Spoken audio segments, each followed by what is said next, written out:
Do.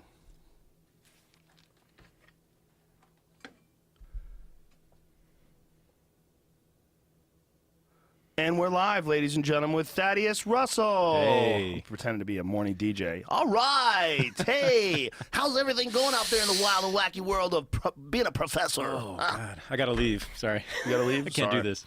You didn't get fired since the last time you were Not here. yet. That's good. I'm trying hard, though. Are you?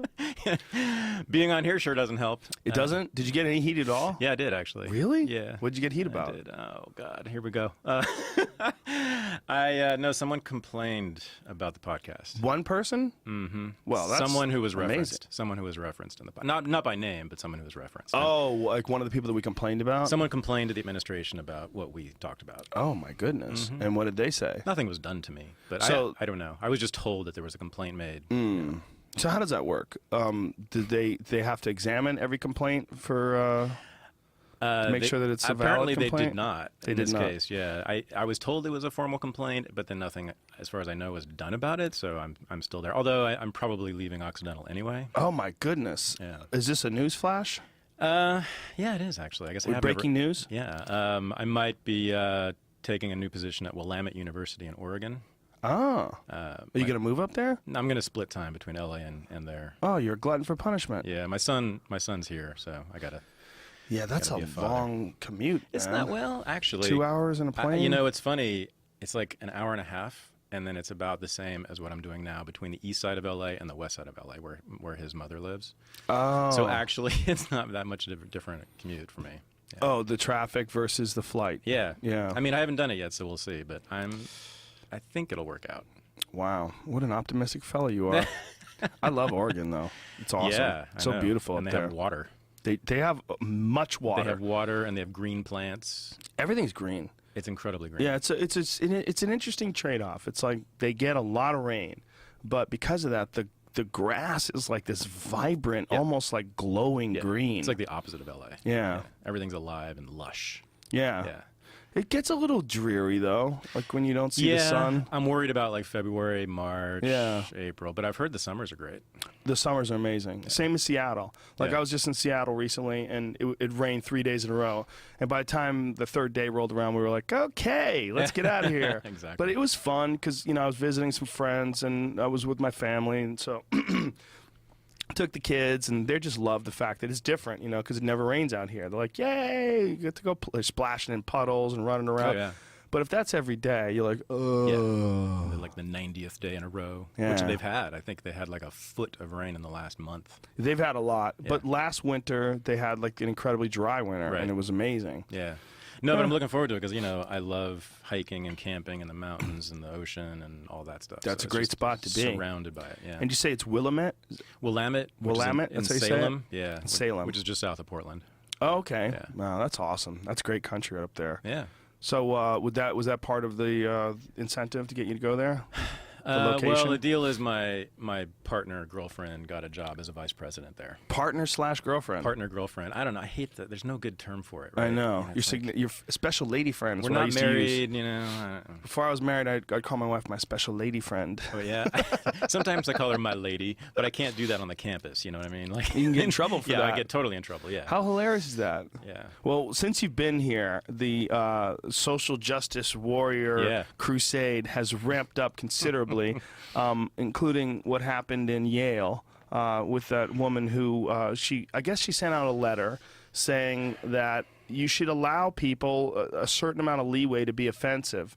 Like we shouldn't restrict what kind of costumes kids can wear, including if they want to wear things that appropriate other cultures and things along those lines. Mm-hmm. You should give people the opportunity to be offensive, I think is what she said. Right.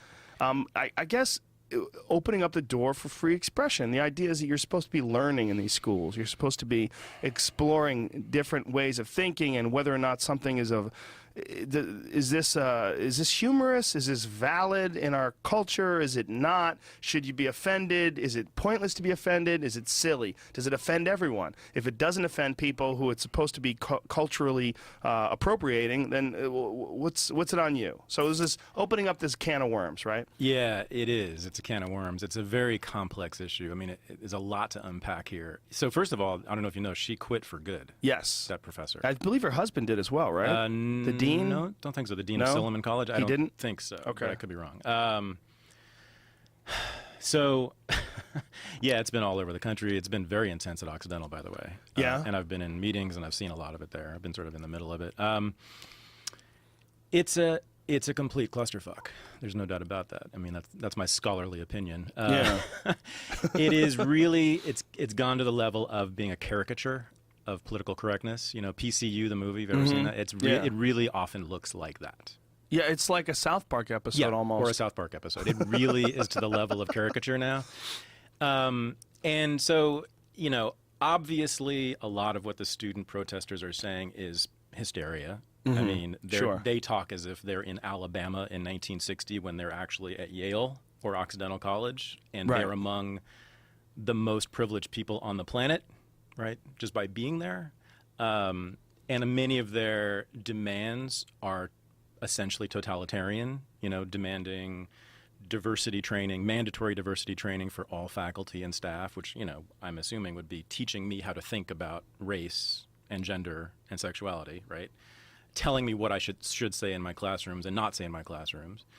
At Occidental, the faculty themselves, some of the faculty actually took it upon themselves to propose a mechanism in which students can report microaggressions committed against them by faculty. The students didn't even demand this.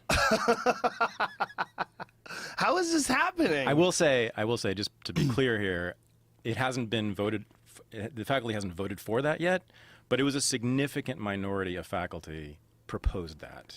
Significant, like 30%? Probably around there. Oh, yeah. God. I'd say about a third. A mechanism to report microaggressions. Microaggressions meaning like, nice shirt? Well, like I could look at you and go, nice shirt? We can be specific because they've actually listed microaggressions in many places, and one of them is asking the question, where are you from? Oh, my God. My God, that's a microaggression. Where are you from is one. Wait, where are you from, man? Another one is, what are you? What are you? What are you? That's following up with, what are you really? Well, what are you seems like a good question today because you have to be really careful with gender pronouns. Indeed. So why can't you just say, what are you? What are you doesn't seem offensive at all. You could be a G, a Z, I'm not even sure how it's pronounced. But but when someone says, what are you, like, I think that's gender neutral. So that's actually, it should be politically correct. Oh, yeah, but it's not race neutral. Oh, yeah. Okay. So it's a question about race, right? But why is it a question about race? What if you're like a mulatto looking, I'm not allowed to say mulatto. What are you? No, I don't think you're allowed to say mulatto Dude, were you anymore. from 1971? It's not good? No. But I don't even believe it shouldn't be mixed race because you're human.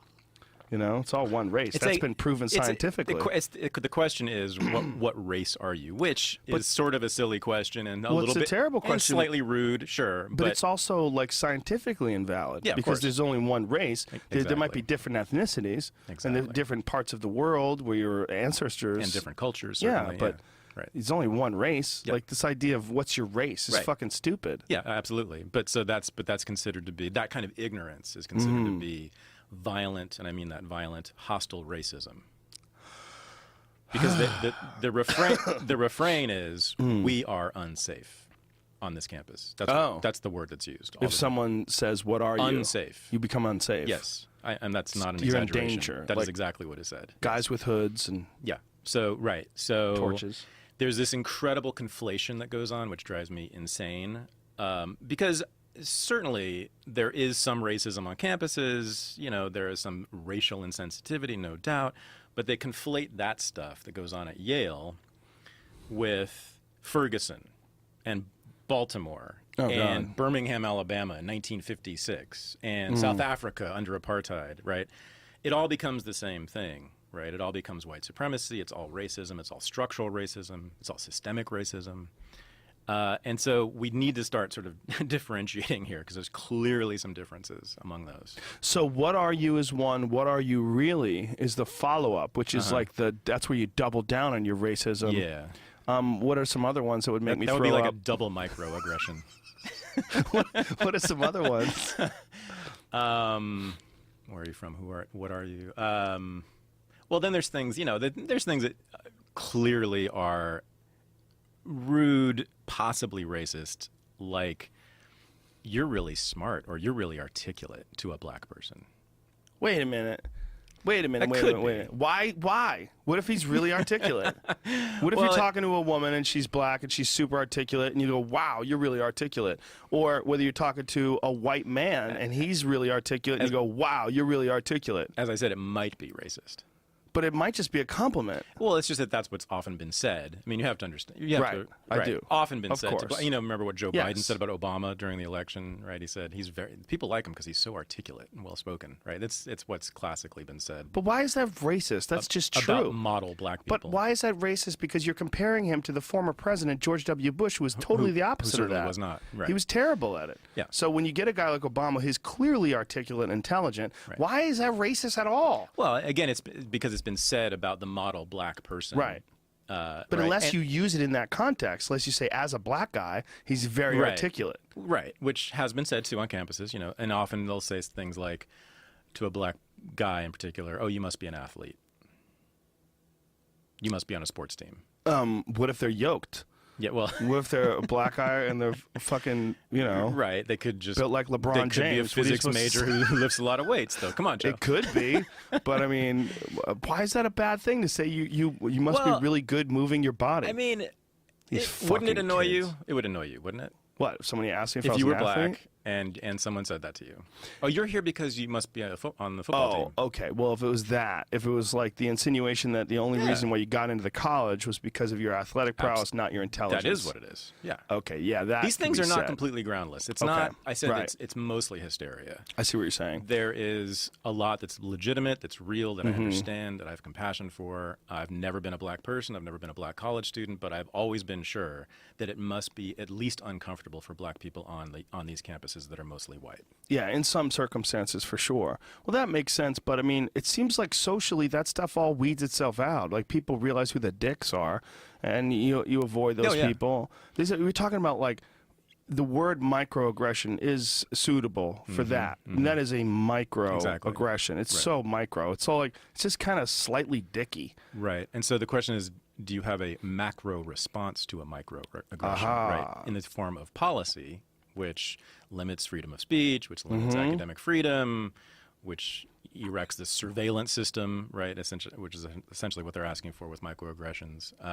Limits humor too. It certainly limits humor. It eliminates. Well, college campuses, there's no fun being had. I mean, there's no funniness. Right? Yeah. In fact, I was just talking about this with someone the other night. They said, "Well, you guys crack a lot of jokes." I said, no, there are no jokes. There are no How did that jokes. happen? It used to be like Animal House, no? I mean, I do joke in my classroom, but sort of the space outside the classroom on campus, sort of in public arenas on campus, no. You've got to be really dour and earnest all the time. Oh, God, that's so tiresome. It certainly is. But that's not life. Like, No. what are they preparing people for? Well, that's the thing, right? So I mean, what if you're gonna? John McWhorter is this brilliant black Columbia linguistics professor. Microaggression. Yeah, right. You had to say black. I did. I'm sorry. To him and everyone.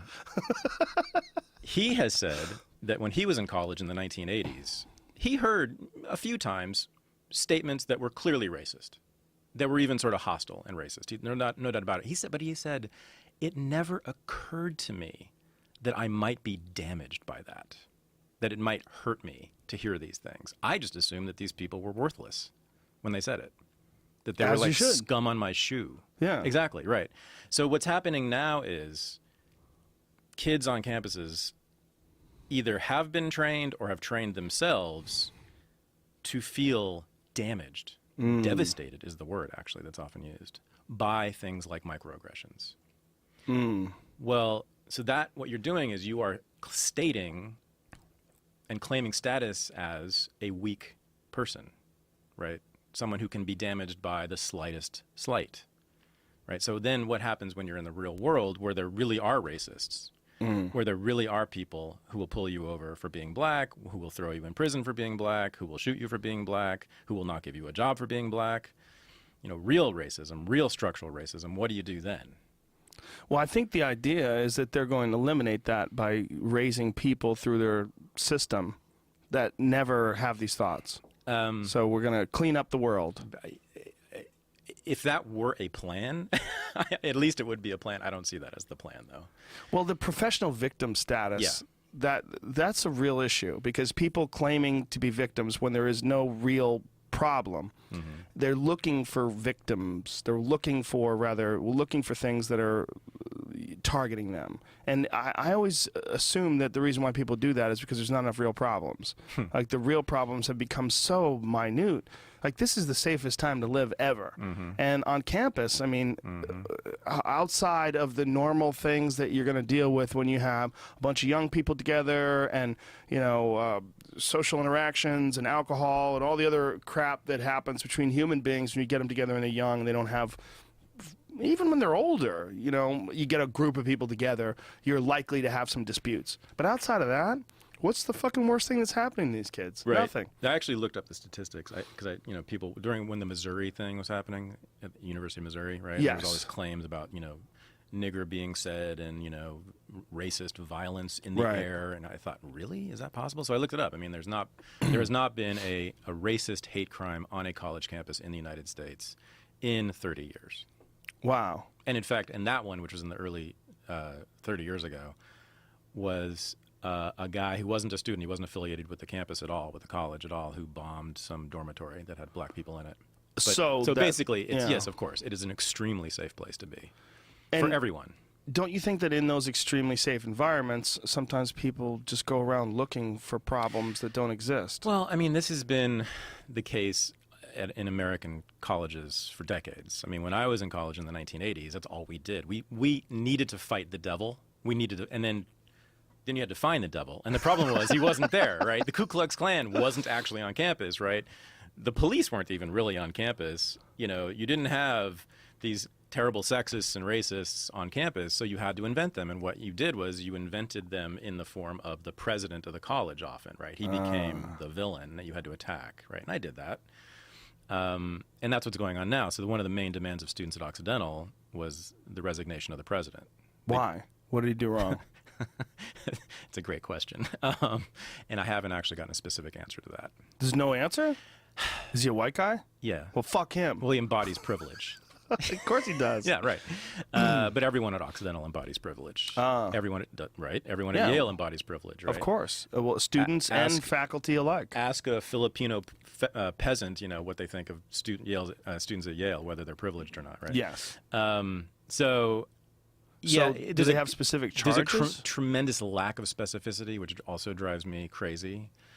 I often say, I don't even know what they're talking about. I mean, I don't know what's happened to them. What has he actually done? So there's been a demand for a Black Studies program at Occidental for decades, like since the 60s. Okay, so that hasn't been instituted, but, you know, he's only the most recent president who hasn't done that. And by the way, it's a faculty decision anyway, whether to have a Black Studies program. Mm-hmm. You know, other than that, I couldn't even tell you. I really couldn't tell you. It's a racial charge. Kind of. It's also about the sexual assault stuff. But the sexual assault stuff was so bizarre. And also lacking in specificity. Well, not only that, they're being sued by the young man who was accused of sexual assault while the woman that he had sex with was not. Yes. And the reason why he was accused of being the assaulter is because he's a male. Well, and they were say both that, drinking. But that's the that's it. That's the only conclusion you could draw. Yes. Well, for people who don't know the story, you can Google the story. It's fascinating. We talked about it the last time we were here. But a man and a woman, because they're both over 18, that were going to college there, they got liquored up and decided to hook up, and they exchanged some text messages where she said, "Do you have condoms? Come on over." And she told her friend, "I'm going to have sex, LOL," that kind of thing. And after they had sex, someone either convinced her or she convinced herself that it was rape, because when two people are drinking, the woman cannot consent. was the only time in the world where you're not responsible for your actions because you've been drinking. If you get in a car and you drink and you drive drunk and plow into people, you can never say, I'm not responsible because I was drunk. You can't say that. But for whatever reason, these social justice warriors have taken upon themselves to, again, impart victim status only on women that are in these scenarios, so that the man is always the ugly oppressor, the ugly pursuer, the penetrator of the vagina, this evil man. And so this kid got kicked out of college for having sex while drunk. That's really what it is. Yeah, the most outrageous thing was that the college itself actually officially determined that the sex was consensual. Yeah. But he got expelled. Yeah. And he's suing. Now, he should fucking close that place down and then light it on fire and turn it to Disneyland 2. Yeah, I mean, I think a revolution is coming, or it's maybe already begun in higher education. You know, Gee, how, though? Well, how? I think what we're doing right now, I think what you've been doing, I think stuff like this, I think podcasting, I think it started with blogs 20 years ago. Now there's all sorts of online courses. I think there's a tremendous demand for learning. And I think there are a lot of curious people out there who can't afford to go to college or don't want to go to these nut houses that are colleges. But what is it that's causing these nut houses to flourish this way, where it's so common? It's not an oddity. It's not just Dartmouth, where they stormed into the library or the study hall and started screaming Black Lives Matter while fucking white and black people were going over their work. They're sitting there trying to do their homework, and all these fucking white dorks are running through the hallway screaming, Black Lives Matter, Black Lives Matter. And I'm watching that, I'm going, what is this? Like, these people aren't oppressors. They're students, they're fellow students. Like, and you're being shamed if you don't join in. You're being shamed if you don't stop whatever you're doing. Like, what is this? How is this happening? It's so difficult to unpack. Well, so it actually stems from a sort of sophisticated social theory, which is that discourse can be violence. That discourse is power, and discourse can therefore be violence. Just stay with me. I know. And so if discourse is violence, then any means are necessary to defend oneself from discursive violence. Oh, boy. Right? And then, on top of that, and I agree with this part, I mean, silence can be discourse too, right? Right. So silence in the case of these kids in the Dartmouth library, right, was violence. If you carry that argument to its logical extreme, which is what obviously is happening here. It's a perversion of French post-structuralism, which made this intervention about 40 years ago about discourse being power and also being violence. So they're kind of running with that idea. And if you run with it all the way, it becomes totalitarian, right? And then you're back in like Maoist China, because everyone who says the wrong thing or doesn't say the right thing is a criminal, is an enemy, and must be dealt with by any means necessary. Yeah, no, it's bad. It's bad. Now, the good news is that right now, these people don't have much power, right? They aren't, right now, these kids aren't running Congress. The bad news is that they will be running America pretty soon. But isn't the good news is that with time and maturity and life experiences, they'll become like you. One would hope. You were like them. Yes, I was. One would hope, and that's probably true to some extent. However, I don't know if you know about this, but there's been some recent polling done of millennials by the Pew Research Organization, and they found that millennials are much more hostile to the principle of free speech than previous generations. Yeah, I saw that the students in Yale, actually, there was a significant majority voted to rescind the First Amendment. Yep. Yeah, no. What is this? What is that, Jamie? Do you know what that one is? That study? I think it was like 39% or some insane amount. That's about right. Yeah, I mean, they favor state regulation of speech. That is so crazy. Not a majority, I don't think, but a hefty minority of millennials do. But a larger portion of them than any other generation. What are 40% of millennials okay with limiting speech offenses to minorities? Yeah. Hefty minority. There you go. But do they understand like what the state is? So that's really depressing. And that's something to be afraid of. Yeah. Because these are the people. As I said, they have no institutional power now, but they will. They will. Yeah. These are kids in elite colleges who believe this, right? What do you think those elite colleges do? They train people to take power. But it's like, if you asked anyone, no one thinks that you should say rude things to minorities. No one thinks you should say offensive things to anybody. No one thinks that.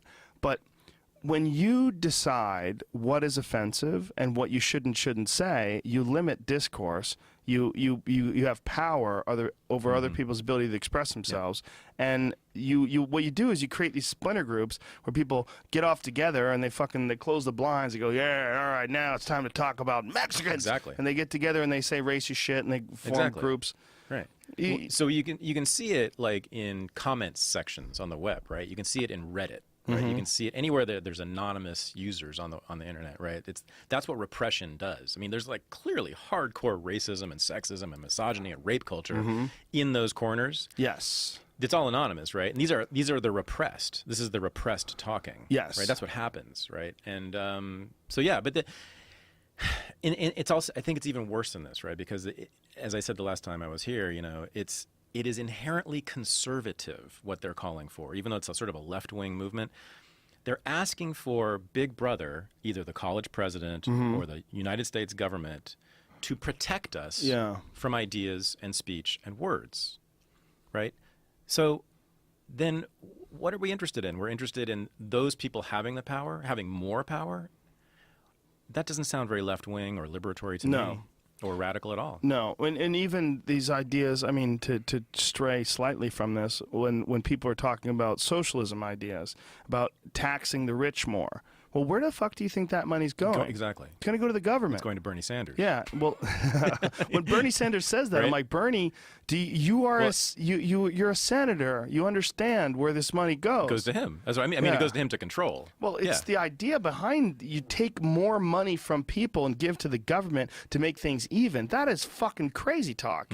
That's not how it works. Right. If you want to encourage charitable donations on a wide scale and encourage some sort of like broad range philanthropism amongst people and figure out some way to institute that voluntarily, that's great. But Joe, we all know that when you give the government lots of money, it uses it wisely. That's true.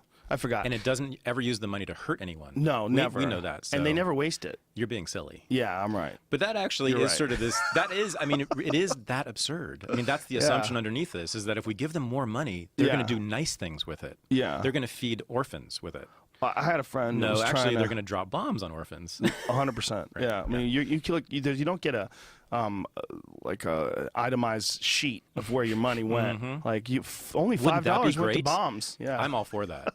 Itemized taxes. Yeah, it would be amazing. Can you imagine? Yeah. Would be amazing too if we could link it up online, where everybody could take your itemized tax sheets and say, okay, let's just make sure that they used all of our money. Everybody submit your itemized tax sheet so we can show. Yeah.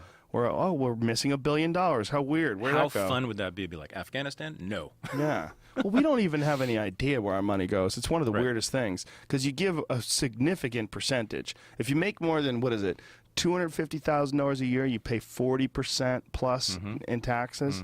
I think that's the number. That's a lot of money, and you don't even get a receipt. Less than in Scandinavia.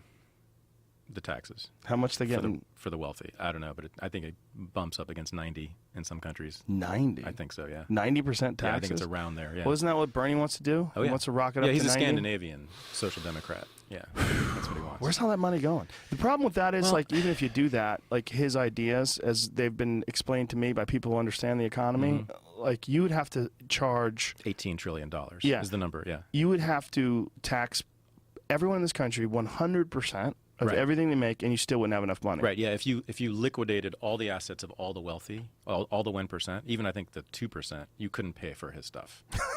They've done the math. This is not even controversial. Like, he's even admitted this. He's admitted this. So what does he say to He admitted it on Bill Maher, actually, just a couple months ago. What did he say? He said, well, maybe I guess we'd have to tax the middle class a bit too, something like that. Oh, Hems and haws. God. Of course you would. Of course it's $18 trillion, what he's calling for. Maybe it would make the society a better society. I mean, I like the idea of free healthcare and maybe free education, but then again, what we're talking about in that case is public education for everyone. Public education is run by whom? It's run by the government. Yeah. Right? Do you want... people need to think more clearly about this. Like, isn't there a way to do free education online with ads?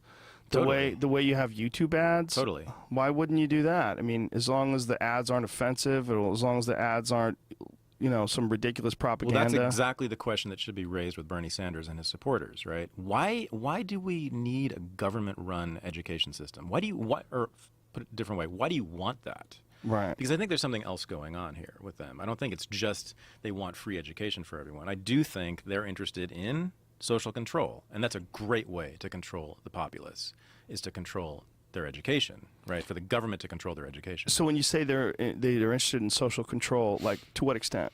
You'd have to ask them. I mean, I don't know. And why I do you have hesitate. this suspicion? Well, because every socialist has been interested in that. I mean, I used to be a socialist. I hung out with socialists. My parents were revolutionary socialists. I studied them. How many bills did you have to pay before you stopped being a socialist? One. What changed Well, no, it was you? when I looked at my parents' tax returns and saw that they made $11,000 a year in the 1970s. I said, "Oh, this seems like not much fun to me." Yeah. So. Yeah, there's a long-standing tradition of a desire for social control on the left. There's no doubt about that. I mean, going back to the progressives 120 years ago, and then the hardcore socialists and the communists. The idea of the right used to be it would leave you alone. That was the idea of conservatives, was that it would leave you alone. Right. That they didn't want big government. They didn't want the government interfering with your life. But then it sort of got confused, and then it became there became a lot of religious issues involved in the Reagan administration once they started incorporating the religious right into their plans. Like when they started using the religious right in order to get into power and to vote, things started getting really weird, because then conservatism wasn't necessarily leave people alone. Then it became about gay rights. It became about gay marriage, and all this other weird stuff started getting in there. Right. So the right that you're talking about, we now call the old right, because it no longer exists, pretty much. There's a little tiny magazine called The American Conservative where you can find the old right, who call themselves paleo-conservatives now. Paleo-conservative, Yeah. That's hilarious. So that's a tiny little faction, but they're interesting, and I sort of like them, at least because they're truly conservatives. That's what it used to be. It used to be about fiscal responsibility. It used to Mostly, be, yeah. but also leaving people alone. Right, and then what we got was the neoconservatives, right? And so, there's two things. The wing you're talking about is the religious right, which came along, and you summarized that really well, but then also the neoconservatives came along, who really were progressives to begin with. And those are the people who have run the United States into Iraq and Afghanistan and around the world, right? Sort of right-wing intellectuals sort of around the Bush administration in particular, who were very aligned with Israel and wanted to protect Israel, but also, most importantly, wanted to make the world in America's image. Very much committed to that vision, right? And they started off as actually progressives or even socialists, right? And if you think about it, progressivism and socialism is a homogenizing ideology. You're interested in making everyone the same, equality, right? Right. And if you have cultural sameness, you will reach economic sameness as well. So that's where they come from. That's who took over the Bush administration. To make the world in the image of the United States, you got to invade places. You got to send the army in to take over and teach them how to live properly, to live like Americans. And that's exactly what Iraq was all about, the Iraq War. That's exactly what the Afghanistan occupation is about. The textbooks being taught to Afghani children right now were written by the United States Army. Whoa. Yeah. It's in the New York Times. I mean, they published this. I mean, it's the United States Army wrote the history textbooks that are being used in Afghani schools right now. Do they have historians that work for the Army? Probably. They hired somebody who was willing to write the proper history for them. Yeah. And then they vet it, make sure that it fits their standards. Oh, yeah, I'm sure. According to the Times, there is no mention of the Afghanistan war in those textbooks. What? Yeah, well, because you don't want to talk about the naughtiness, right? The bad stuff. Yeah, so I mean that's pretty naked imperialism, right? I mean that's really clearly attempting to remake the world in your own image. Well, it's also like super dangerous to deny history. Sure. Because then people find out the truth and then they resent you and they become upset and then they never trust a word you say. Then they become the Taliban. Yes. Exactly. Right. Yes. Exactly. So right, it's also self-defeating. Yeah, ultimately, probably. But for a long time, they'll have some control and they'll kill a lot of people in the process. So we started this whole rant of trying to figure out where this all started from. Does it where this social justice movement on campus, this ridiculous exaggeration of microaggressions and things along those lines? How much of it has to do with social media, though? Because it seems like social media, they support each other, and then they find like-minded groups. They get confirmation bias. They all join together in these little message boards and what have you, and little Twitter hashtag groups, and then they feed off of each other and then explain to each other various things. I would say that just makes it louder, but it's always been around. I mean, the stuff I'm seeing on campus now is what I saw in the 1980s. It's the same. It's just that in the 1980s, didn't get off campus because there was no Twitter. Oh, okay. So, like this YouTube video of the students in Yale screaming at the dean. Students at my college, Antioch College in Ohio, took a shit on the desk of the president. They broke into his office at night and took a shit on his desk. And what did he do wrong? And we called him all kinds of stuff. You know, we thought he was the great oppressor because there was no oppressor around. So we had to create one, and he was it, poor guy. So this Occidental guy that they're trying to kick out, the dean? No, the president. President? Yeah. What do they want to replace him with? Oh. A trans black woman?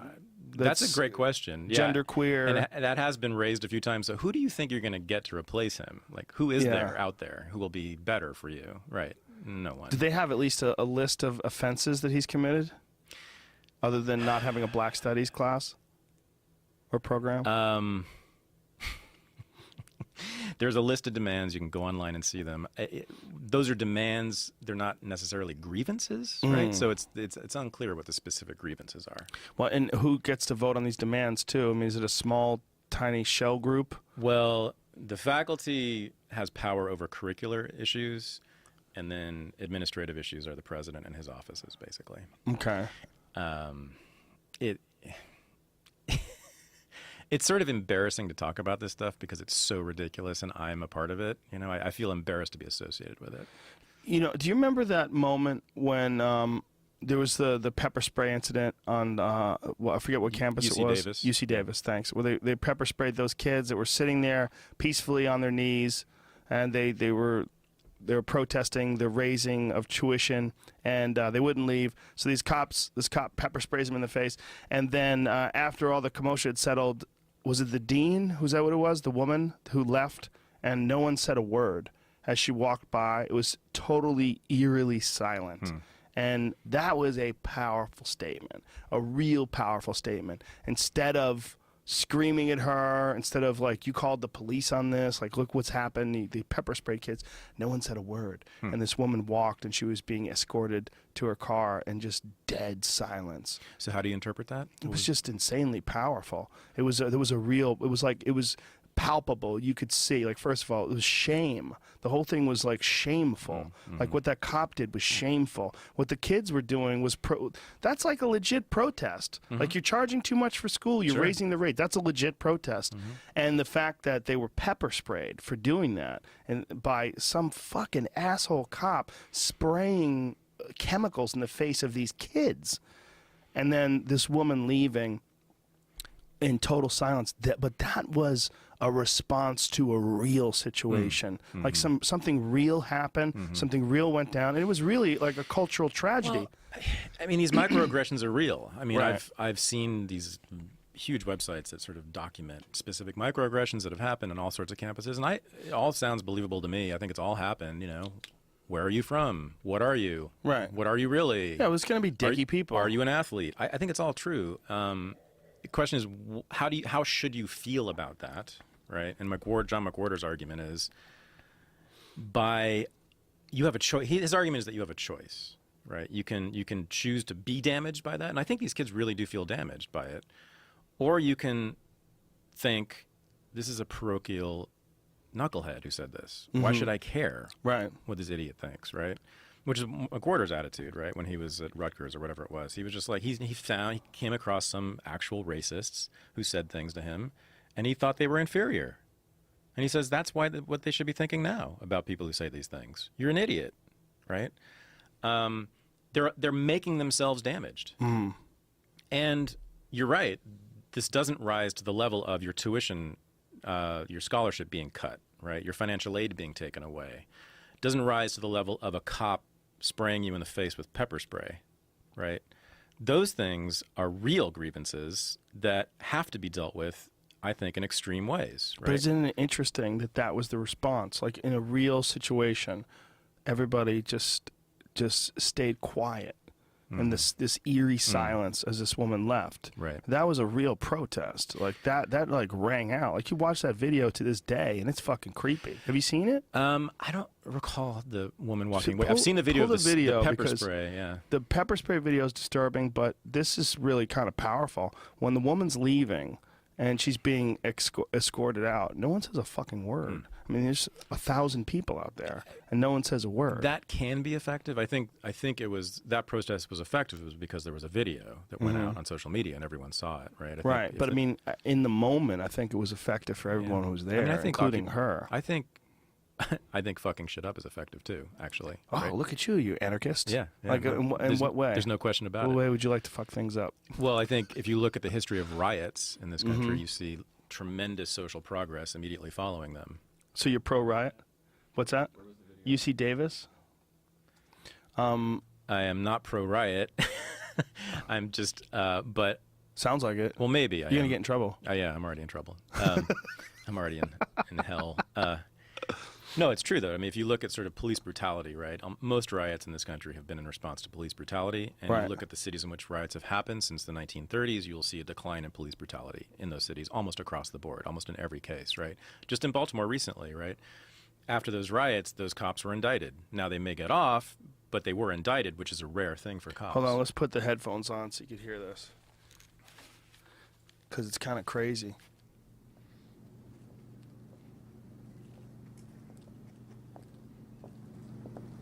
She's leaving, and there's fucking thousands of people there, and no one's saying a word to her. Oh, I do remember this. So creepy. Just dead quiet. No one's talking. So they're protesting her. Yeah, right. Yeah, okay. Well, she was the one who called the cops. Right.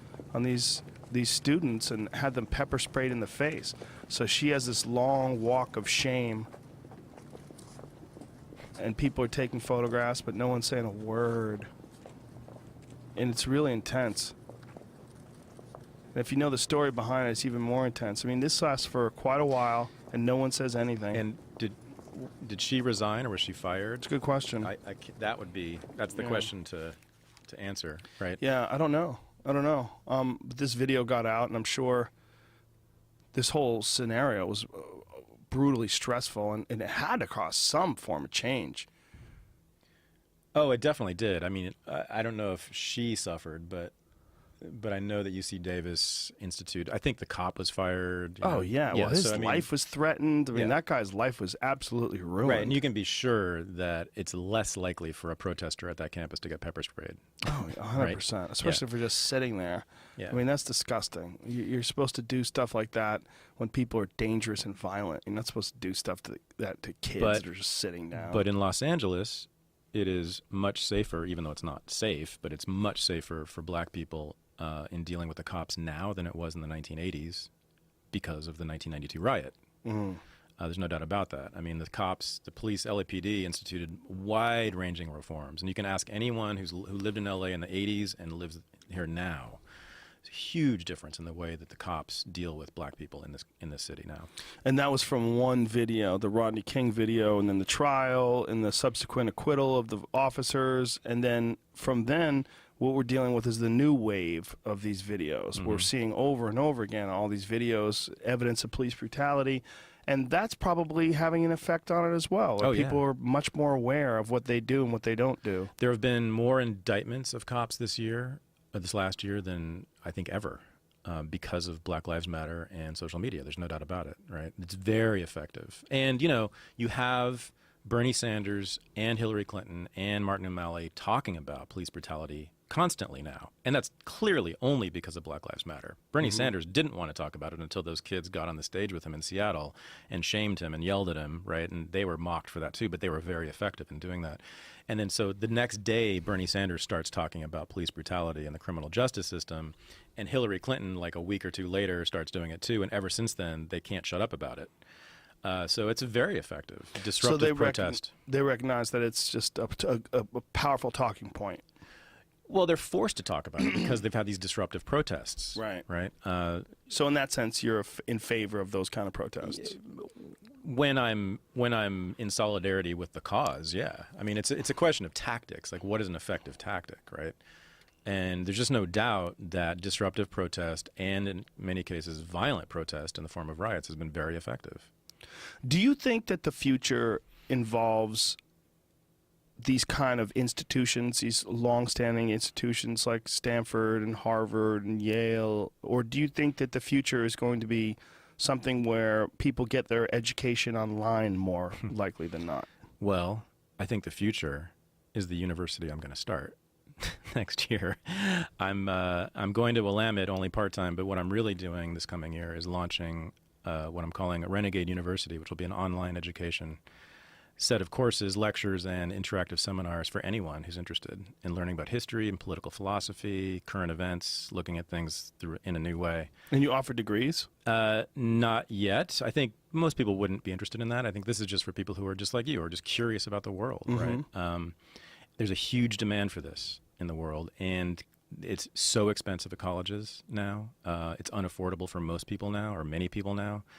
And also, you have to sort of enter this loony bin, as we know, to learn these things now. So, I mean, I think people are kind of bypassing colleges and universities more and more through online education, through podcasting, through all these other media forms. So that's what I'm going to do. I'm going to offer sort of what I've been teaching in my classes in colleges for 20 years to anyone online for a tiny fraction of the cost, right? It's much cheaper to do this than for them than to pay tuition at Yale or Occidental College. Well, that sounds excellent, and I think we're in a unique time now where something like that is very appealing to people, because a lot of people are getting, I mean, at the end of the day, education is information, right? That's what it is. You're learning things. You're taking in things. And we're educating ourselves constantly. You're constantly educating yourself with articles and books and things, documentaries that you watch. There's always information that's coming in. It's just the idea is that to get an education, in air quotes, you have to go to a place and you have to follow their rules. And you have to sit in the class with all these other people that are trying to do the same, and you have to somehow or another do it together. Right. Why? That doesn't make sense to me, because you don't live your life like that. Your life doesn't involve, like, you don't go to a place and learn about people. You live and you learn about people. Yeah. I think that it's kind of confining and archaic to have these institutions where you have to go there. And then the whole tenure process and the politics of the staff and the teaching and what can and can't be in the curriculum and who it does and doesn't offend or appeal to. Yeah, it's archaic. It's actually medieval. I mean, the modern university is based on colleges and universities in the Middle Ages, schools in the Middle Ages. What's the oldest running university today? In the United States, it's Harvard. When was that established? 17th century, I believe. Wow. I believe. That's hilarious. Yeah. Before the United States. Yeah. Wow. What the fuck was it here? 1636. I was right. That's insane. That is insane. Good Lord. Yeah, it's based on schools in the Middle Ages. Right? Wow. So it's truly archaic. It's a bizarre place, the modern college. Yeah. It's a bizarre place. There's no other place like it. Some of that's good. I mean, it's nice to have this space where you can talk about ideas. The problem is that's happening less and less in colleges. Isn't it good, though, for a lot of people to get away from their parents, to go someplace, to be around other young kids that are experiencing this sort of new freedom for themselves, and then to be thrust into this sort of pressure cooker of ideas? Yeah, but do you have to go to college to get that? Well, otherwise you're stuck with your parents, and then what are you going to do? You're going to get a job to pay your rent. This way, you're in a dorm. You show up, bell rings, go to class. Well, like in the 1960s, people just went to San Francisco instead, right? And they just hung out. Oh, that's true. Yeah. So go to San Francisco, folks. Denver's the new San Francisco. Well, I mean it. Yeah, wherever it is. I mean, not San Francisco now, obviously, but someplace. Yeah, you know. San Francisco now, you'll be homeless. If you make less than $200,000 a year, you're going to be homeless. Right. Yeah, that's not happening. That's not a joke either, man. No, I know. That place is fucking insane. My parents just moved out of there. Yeah. So, I mean, it's making less and less sense to people. So if you look at, just economically, you look at the price of a degree has gone up and up and up, right? Mm-hmm. And the value of a degree has gone down and down and down because everyone's got a college degree now. It's like the new high school diploma. Right. As far as your return, immediate, able to get a job. Dime a dozen, right? So employers are looking at degrees as being less and less valuable. So, that's a clear bubble happening. I mean, that's a real problem economically. Mm-hmm. And then, maybe more importantly, there's all these other ways to learn stuff now, right? Mostly online, right? That's cheap or free. Either formal online courses or just listening to podcasts or reading blogs or going on Twitter. I've said there's more, and I really mean this, there is more intellectual debate in 1 hour of Twitter than there is of 4 years of college. I mean, there's far more conflict of ideas on social media now than there is in a college classroom. Because college classrooms are dominated and have been for decades by left liberals. That's the discourse that goes on in there. You don't hear conservative ideas. You don't hear libertarian ideas.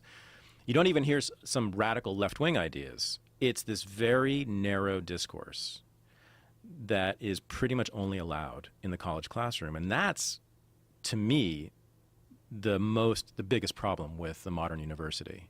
There is no diversity of ideas. Everybody's obsessed with diversity of color, skin color, but no one cares about a diversity of ideas, about real debate. I want in my university to have a real debate about big ideas. I want the best minds from conservatism and liberalism and socialism and libertarianism to have it out.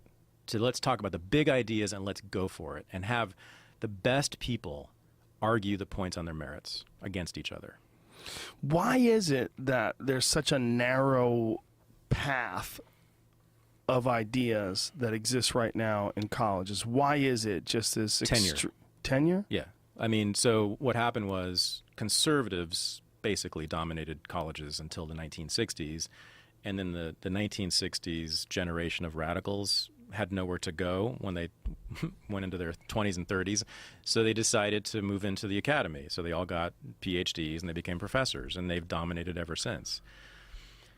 There's also this system of tenure in universities, which is supposed to protect academic freedom, and what it actually does is it enforces intellectual conformity, right? Because you have a lifetime appointment, and you control hiring, right? The faculty controls hiring. Who are you going to hire? You're going to hire somebody who agrees with you, who says what you think should be said. Wow. So that's the problem with tenure, right? It sort of protects academic freedom, but mostly it enforces intellectual conformity. That's disturbing. It's disturbing because it's a priesthood. Yeah, in a way, right? Yeah, right. You're a priest for life. And who are you going to recruit into the priesthood? A true believer. That's what goes on in universities with faculty hiring. So if you have tenure, there's essentially no way you can get fired other than some radical crime? You have to rape a student, or you have to be schizophrenic, or it's almost impossible. That seems kind of ridiculous as well, because what if someone starts putting out poor work? Here's a perfect example. A guy who has tenure, who is at the University of California, Berkeley. That guy who believes that Peter Duesberg, mm-hmm. I've had him on the podcast before, and it was probably the most hate I ever got from. He's got this radical idea that AIDS is not it's not a disease that's caused by HIV, and that HIV is a weak virus, and HIV exists in these people because they already have a compromised immune system, and that what's really going on is they have they're taking recreational drugs and partying and depleting their immune system to the point where HIV can actually show up, and that HIV is not the cause of AIDS, but it's just the symptom of a depleted immune system. He's a fucking professor of biology at the University of California, Berkeley. And he's widely hated by AIDS researchers, like people who understand HIV at a deeper level, and they think he's a fucking moron. and what he's doing is dangerous. But meanwhile, he has tenure. So let him have it out. I mean, he's reviled by the profession. So what's the problem here, right? I mean, let him have it out with his opponents. Let them argue this. But they won't even argue with him, though, because it's like arguing with a Holocaust denier. It's like if you get on a dais with a Holocaust denier and you start debating him, like you're giving him merit by just being there. And I mean, I think the market should decide. It doesn't decide. Right. Meaning the students should decide, right? Broadly speaking, the students, the broad student body, people who might go to college, who might take his class, should decide, right? They don't get to decide, though, because he has tenure. That's the problem. It removes it from market forces. Right. Whereas if the students decide, but you know, the students are trying to get rid of the president of Occidental for no fucking reason at all. The market often does things we don't like. But the market should be able to do that as well. Sure. Yeah. So they should be able to kick out the what the president for market no does reason? is the market learns, right? So if at Occidental they would kick out, if they had their way, they would kick out the president and he would be replaced by someone who was just as bad. Or worse. Someone like them. Or slightly better. Or someone that maybe they they would luck out and they would find someone just like them, but that seems impossible. Because the president of a college has to keep the place afloat. Right. Yeah. So they have fiscal responsibilities they have to take into consideration as well. They have fiscal responsibilities, exactly. Why was tenure created in the first place? What was the idea behind that? To protect academic freedom, right? To allow us to say what we want in the classroom, free from fear of being fired by the administration. And when was it instituted? It's ancient, that system. But it wasn't really fucked until the 60s? That's when it got No, it's always fucked? been fucked. It's always been fucked. Yeah, I mean, so, you know, in the 1920s and 30s and 40s and 50s, schools were dominated by kind of, you know, straight white male elites, right? Wealthy people, right? And they had a very narrow discourse, too. It was just a very different one than we're taught now, right? But they were protected from market forces as well, right? And there was no intellectual diversity there either, right? It was just as bad. It was just a different discourse. So the problem is tenure at the heart of it, you know. It also, you know, there's just this huge generation, which I belong to, of scholars with PhDs who are very good teachers and very good scholars who can't get jobs now. There's this tremendous overproduction of PhDs in the last 50 years, right? Not enough and not a lot of jobs. We have to have more churn. We have to have more turnover. We have to have people. There's all these people who are much better than tenured professors out there who can't teach and can't have solid, secure jobs. We have to eliminate tenure to make these places better. So because of tenure, you're getting people that establish that position. Then, like, here's a perfect example. There was one of the people that was talking about the woman in Missouri that was calling for muscle. Melissa Click, I think her name is. Yeah, is her name. It was this insane video. She's telling some young man he couldn't be there in a public place taking photographs. He's like, actually, I can. And she calls for muscle to get this guy kicked out of there. It's just like insane. Well, one of the criticisms was by this guy who is a professor, and he said that her mistake was that she did this before she got tenure.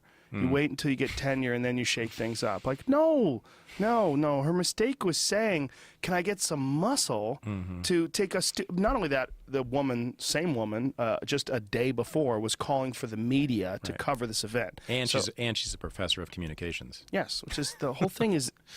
The whole thing is just insane. Right. But it's this detachment from objective reasoning, this complete detachment, and this insistence on staying within this idea that they're enforcing of safe spaces, of intolerance to anyone with opinions other than what they're trying to conform and what they're trying to enforce on these kids. I mean, I would imagine that Melissa Click believed that those students protesting in the tents on that quad were being harmed, had been harmed, and were being harmed, were actively being oppressed by racism on that campus.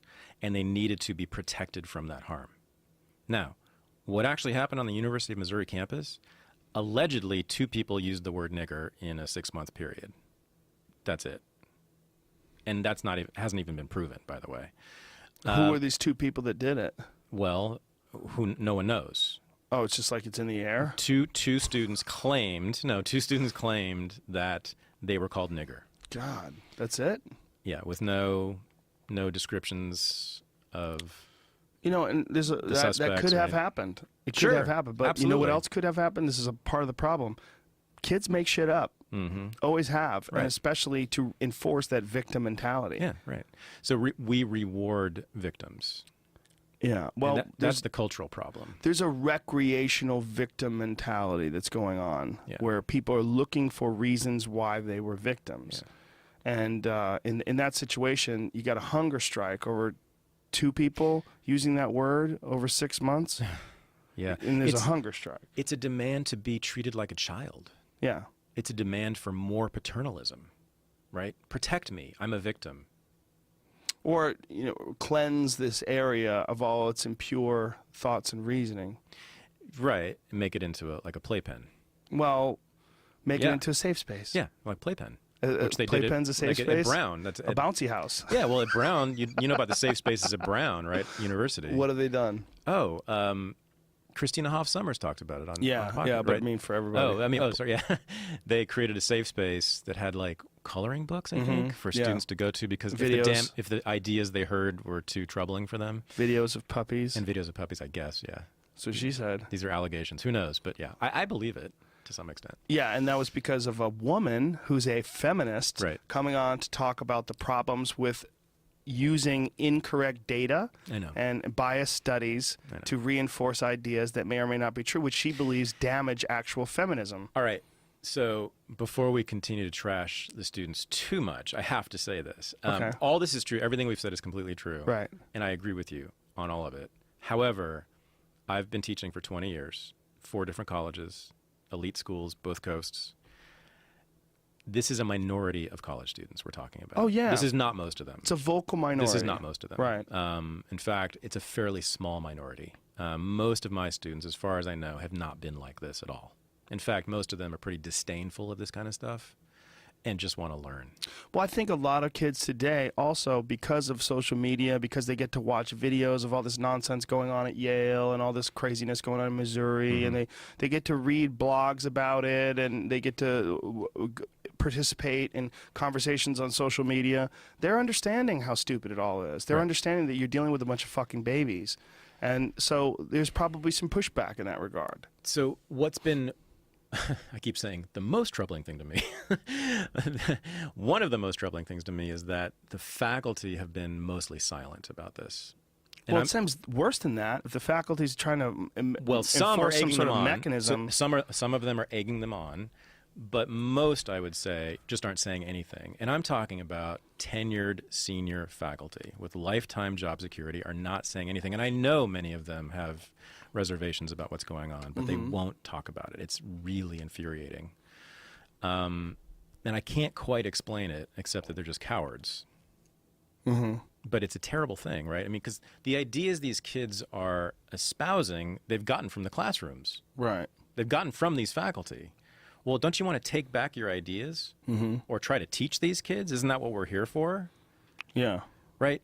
Yeah, discourse can be violent, but that doesn't mean we should eliminate free speech because of it, right? Of course. That intervention is not being made by faculty, though. I'm not hearing that being said. Not publicly, not on campuses. But that's where it gets confusing, because if the faculty does have tenure, wouldn't they want to express themselves? Like, you don't have to worry about getting fired. Like, don't you see the problems with this kind of thinking and this kind of enforcing this very rigid idea of what you can and can't say, or who you are and how you behave? But the worst thing that can happen to a white liberal, and I know this, is to be called a racist. That's the worst thing that can happen to you. Maybe worse than losing your job. Really? Yeah. Being called a racist and having people believe it. That's a terrifying prospect for a white liberal. Terrifying. So they'll do anything to avoid that. Yeah. Being called a sexist wouldn't be so hot either, but being called a racist is worse than being a sexist? I think so. Yeah. Wow. Yeah. Where's like transphobic fall on that list? That's catching up. Yeah.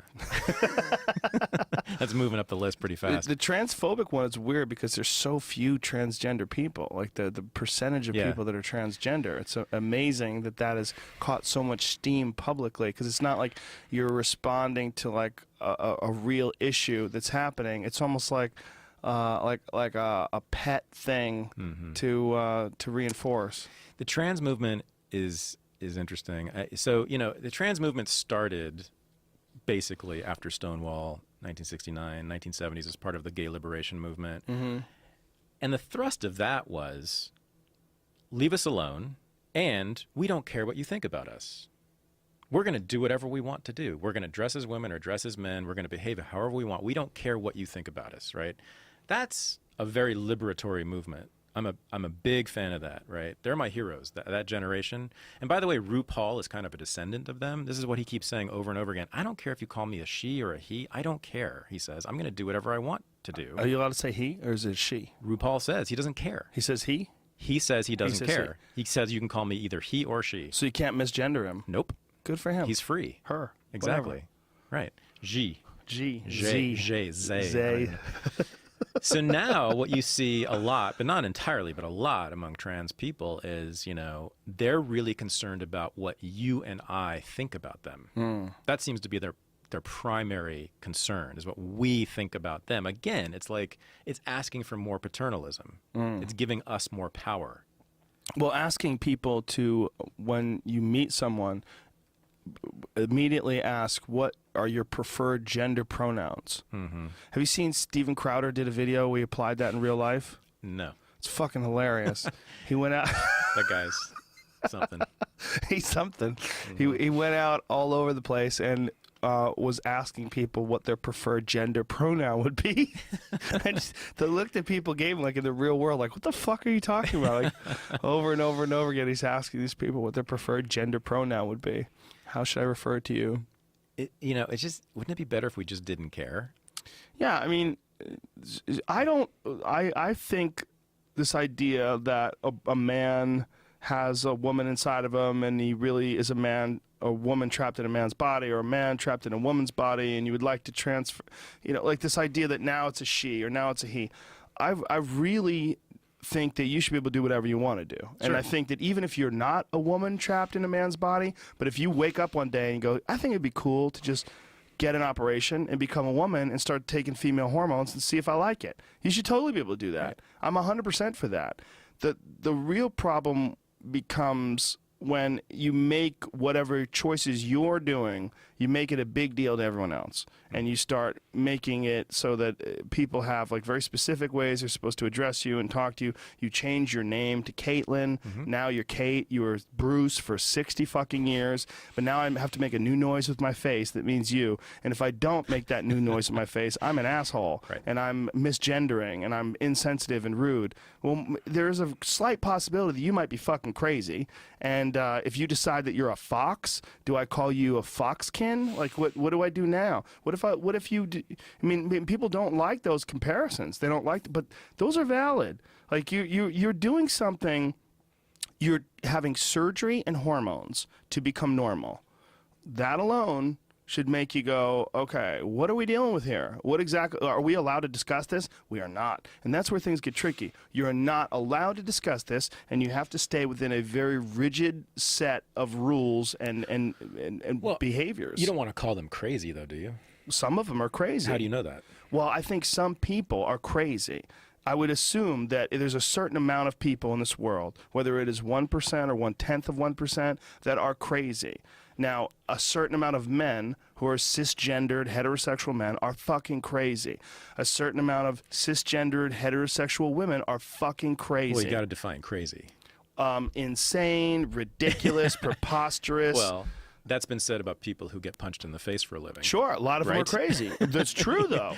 But it's true. So my point being, like, when you decide what's normal, what's not normal, what we have to accept and not accept, and what we're allowed to comment on, that's when things get weird. Like when you're not allowed to comment on certain things because you become insensitive, but you're putting out this thing in the public, you're making it this big social issue, right? And you only have one way you're allowed to communicate and look at it. Yeah, I mean, what I really dislike is, as I said, the concern for what I think about you, right? Rather, you should really be free of that. You should be free of me. Yeah, but that seem to be entirely concerned with what I think and what I say. Yes. Again, this is a repudiation of the 1960s and 70s gay liberation movement and the trans liberation movement of that time. The whole point of that movement was, we don't care what you think about us. We're going to fuck in the streets. We're going to be naked. We're going to dress however we want. We're going to act however we want. We don't care. That was true freedom. Now it's about wanting to be treated properly by parents, by making us into their parents. Well, it's also sort of reinforcing this new society standards of acceptance, which I'm 100% in favor of. The idea that, you know, it is okay if your dad just decides to become a woman at 60 years old and starts wearing dresses if it makes him feel better, which I'm 100% for. Right. But why shouldn't, I mean, I am a big believer in choice. I'm a big believer in us all being different. Then I wouldn't be in the business of calling people crazy. Well, that's because you're a professor and not a comedian. I'm in the business of calling people crazy when I think they're crazy. Well, it just doesn't mean a lot. Crazy doesn't mean a lot? It does in my world. Because it's so arbitrary, right? Yes. It's been applied to everyone. I'm sure you've been called crazy. I've been called crazy. Oh, yeah. Everyone's been called you're definitely crazy. crazy. Yeah, well, right. Me too. Well, so it depends on your standard. Okay. Yeah. But so if you really want to allow people to do whatever they want, certainly, then don't call them crazy. Why does that have any effect on whether or not they do whatever they want? I'm not saying it's stopping them. Some of my favorite people doing whatever they want are fucking crazy. But don't you want to encourage people to do whatever they want? I definitely do, but I don't think that calling someone crazy for crazy behavior stops that. And if it does, then maybe you're not free enough. Yeah, again, they should not care too much about what you think. That's my main point here. But if you're really in favor of making people feel free to make whatever choices they want, then using terms like insane and crazy is not helpful. Well, I could see that point, but also there's a very real possibility that people with all sorts of dysmorphia issues, whether it is anorexia, whether it's bodybuilder dysmorphia, where they never can be big enough, that all of these are conditions that are psychological, mental conditions that you could say this person's crazy. Like when you see a bodybuilder and they can't stop getting bigger because they're out of their mind. They look at themselves in the mirror and they think they're tiny, and so they're 350 fucking pounds and they're doing steroids and lifting weights 24 hours a day. You can say that guy's crazy, right? No. What? You can't. No. Okay, you're in this weird PC area now that you have kind of accepted because you go to school and you teach and you're a part of it now. But that's a crazy person. When we're talking about a man who's a bodybuilder who lifts so much weights that his body is like virtually exploding, and they have a dysmorphia where they cover themselves up because they always look tiny. You don't think that there's a psychological condition there? There's a psychological condition. And doesn't that make you crazy? What does crazy mean? I mean, we're getting again, semantics here. Doing jujitsu is called crazy. You know, I mean, it is. Being a professor has been called crazy. Sure. So why do you have issue with the word crazy then? Because you're pathologizing people's choices. You're saying I'm pathologizing people's choices if they lift weights until their body explodes. I knew a dude who literally did that. He was a bodybuilder, and he died. I think he was like 31 or 32. We used to call him garden hoses because his arms had veins that were like garden hoses. They were these giant, I mean, it was insane. You looked at him, you had never seen a human being like him. He would lift weights. He was a white guy, like as white as you. He would turn fucking purple. I mean, purple. He was just 80% steroids. His body was just overrun. He was out of his mind. He was definitely crazy. Would you call that guy crazy? No. He lifted weights until he died. You don't think that's crazy? What about martial artists? So do you not use crazy at all? Is that what's going on? What about martial artists? Do you use crazy? Do you use the term crazy? I try not to. What's a school shooter? Is that a crazy person? It's someone I want to avoid. Not crazy, huh? Do you limit speech in your own mind? Are you limiting your own speech? I am censoring myself all the time. You are a little bit with the word crazy. You have a problem with the word crazy. I do. Why? I do. As I said, I think it pathologizes people's choices. I think it contributes to a limitation of freedom. Crazy contributes to a limitation of freedom. And it's been used against all sorts of behaviors that you would absolutely consider to be normal now. Right, but it doesn't affect me. Not only that you consider normal, but that you consider to be preferable. Like what? Behaviors.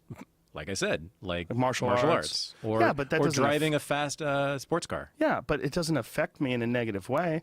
Like if you say that I'm crazy because I like to do stand-up when I'm high, like that's not going to affect me.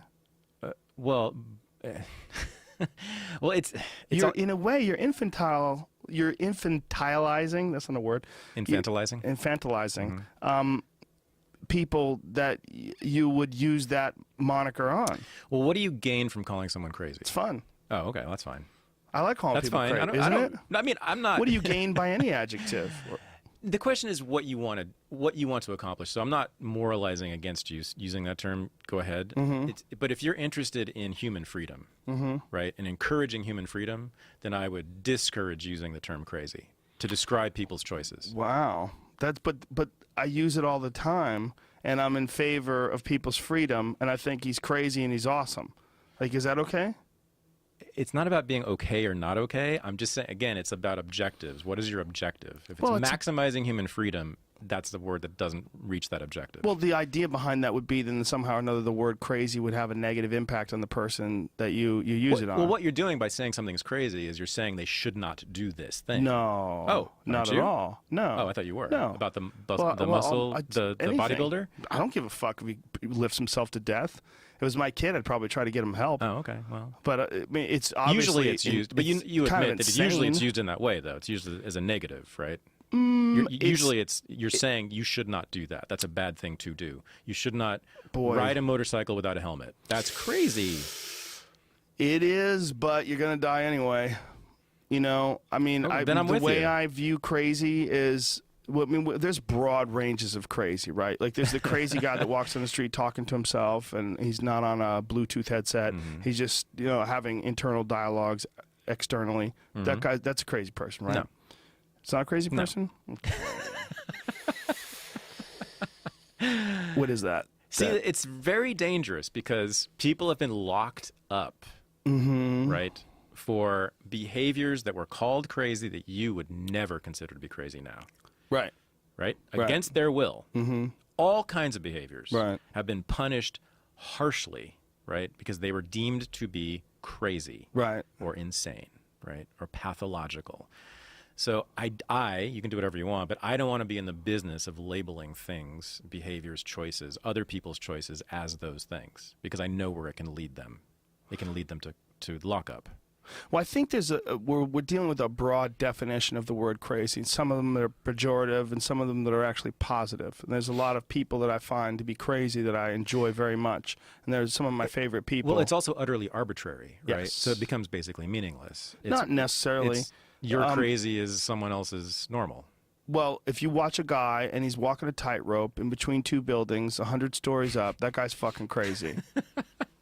I'm not saying that he should go to jail or anyone should stop his choices, but that is a fucking crazy thing to do.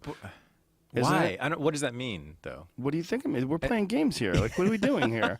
You got on this road because of the possibility that someone who is transgender might be crazy. Like, that this should be taken into consideration, or the possibility that someone who gets their face tattooed you're by definition pathologizing something by calling it crazy. You're saying that it's not normal, and basically you're at least suggesting, or just straight out saying that it should not be done. No, you shouldn't not walk at on a all. tightrope. You shouldn't dress You shouldn't dress as a woman. You should do whatever you want. Okay. I 100% think that you should, if you really want to lift yourself to death, you should do it. If you really want to walk on a tightrope across two buildings, so what's not you crazy? should do it. What is not crazy? I mean, how does one live? Is there someone who's lived in the world without being crazy? That's a good point.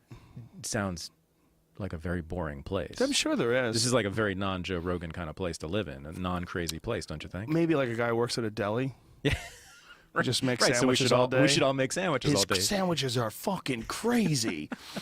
The term, I see what you're saying. But what if he's a trans sandwich maker? Well, maybe he's crazy. Yeah. Maybe he's just crazy. Yeah. Maybe he's crazy and a normal sandwich guy. Maybe he's a cisgendered, white, crazy sandwich guy who hears words in his head but doesn't respond to them. I don't know. You just don't like the word crazy. I don't. Oh, it's a good word. I don't know. I think it's a bad word. No? No. Go ahead. If you get off of a fucking roller coaster ride, you go, holy shit, that was crazy. Do you ever say that? I use it all the time. I just judge myself harshly for using it.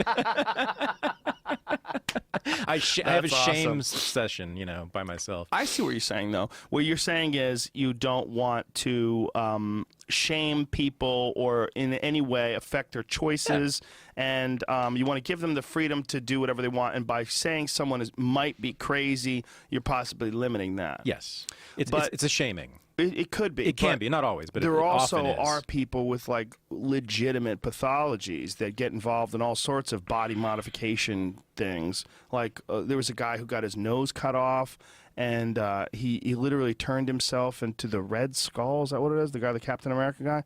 It's fucking terrifying. He was a handsome guy, but he had his nose cut off. Like the tip of his nose cut off. He had all these bolts put in his head. What's wrong with that? No, it looks awesome. What is wrong with that? Is that guy crazy? There he is. Look at that guy. Wow. Yeah. Well, he seems like a normal guy to me. No, he doesn't. If that guy came home with your daughter, what would you do? I wouldn't call him crazy because I'm scared of him. Oh, because you are scared of him? Oh, yeah. Yeah, because he's obviously willing to do this to his body. What would he do to you? He had his eyeballs turned black with tattoo ink. I would certainly say it's unusual what he has done. Oh, it's definitely unusual. It's possibly unique. It's really strange. And what's really crazy, if you see what he looked like beforehand, he was a pretty good-looking guy. Man. Yeah. Yeah, that's him beforehand. All right. I mean, that is crazy. Thank you. Yeah. Okay, I'll give you so one. where do we draw the line? I'll give you one. No, I don't think it's crazy. Oh, you don't think it's crazy? No, now you're kidding. Everything could be called crazy. It's arbitrary. Having it's your meaningless. nose cut off it's and meaningless. your face dyed red and your eyeballs It's tattooed a meaningless black. term. It's meaningless. I think it has a good meaning. I think if you know. Well, if it helps sort of direct you in your choices, you know, like, or if it helps describe, like if that's your son and he does that, and someone says, "You see, Thaddeus' boy went fucking crazy." I'm not saying turned I would himself be into the Red happy if Skull. my son did that to his face, Right. but I wouldn't call it crazy. What would you call it? Awesomely unique. I would call it. I would call it unfortunate for me because I wouldn't want to look at him. it. Well, no, Yeah. because that's what he wants to do. I guess. Does he though? Maybe he's just crazy. People at home are going, "Fucking stop! Just stop! You guys are change going the in subject." circles. This will never." You had 30 minutes on the subject of crazy. I see what you're saying, though. I do. I really do. I mean, seriously, martial arts. Come on. Yeah, they're crazy. My God, you know, if you're going to call, 100%. Yeah, people call that crazy all the time, and it's why it's illegal in some states. Well, I mean, one. it's a reason. It's a cultural not reason. really. Well, I know the restaurant workers. And all Well, that not stuff, only but, that, like martial arts aren't illegal in New York. but you grant that it's considered crazy by much of the population, and if it weren't, Sure. if it were not, it probably would be legal everywhere. No, that's not true. Yeah. The only reason why it's illegal in New York State is because of corruption. That's the only reason. Well, because boxing's not illegal and kickboxing is not illegal. Neither one of those things are illegal. Those things are brutal and violent, and they are combat sports. So it's not that combat sports are illegal. It is that mixed martial arts is illegal because of the culinary union and their influence, particularly on one politician who is now going to jail, most likely for the rest of his life, because of corruption. And we're hoping to be getting into Madison Square Garden in April. I know. So but, you know all this. Yeah, I do. But if the entire New York State population thought that mixed martial arts was totally normal, it would be legal. No, that's not true because The the culinary majority, union would not have the power that it does. But they do. no, because a lot of the population thinks that it's barbaric. Oh, I don't know that. They didn't vote on it. The population's never voted on it. Of course they think. Of course, much of the population. But they haven't voted on it. The population hasn't voted on it. Well, no, but you do grant that much of the population thinks it's barbaric. There's a large percentage of people that don't like any violent sports, whether it's football, whether it's boxing, whether it's MMA. They think it's animalistic, And barbaric. it is in a lot of human ways. cockfighting. Most of those guys are pussies, though. So I don't listen to That's them. what I hear. Are you allowed to use the word pussy? Oh, my If you God. don't use Are you crazy, kidding? people are pussies, but they're not crazy. God. Wow. Interesting. I can't even imagine what would happen to me if I used that on a campus. That's true, right? Oh, Calling someone. It's an wow. interesting because pussy can be a pejorative, just like dick can be a pejorative, but a very different kind of pejorative. Like dick is a forceful pejorative. Oh, he's a dick. Like it's a mean person. Pussy, there's weakness in Yes. Right. Or it can be awesome. Right. I've noticed that people are starting to call women dicks now. Really? Haven't you? No. Yeah.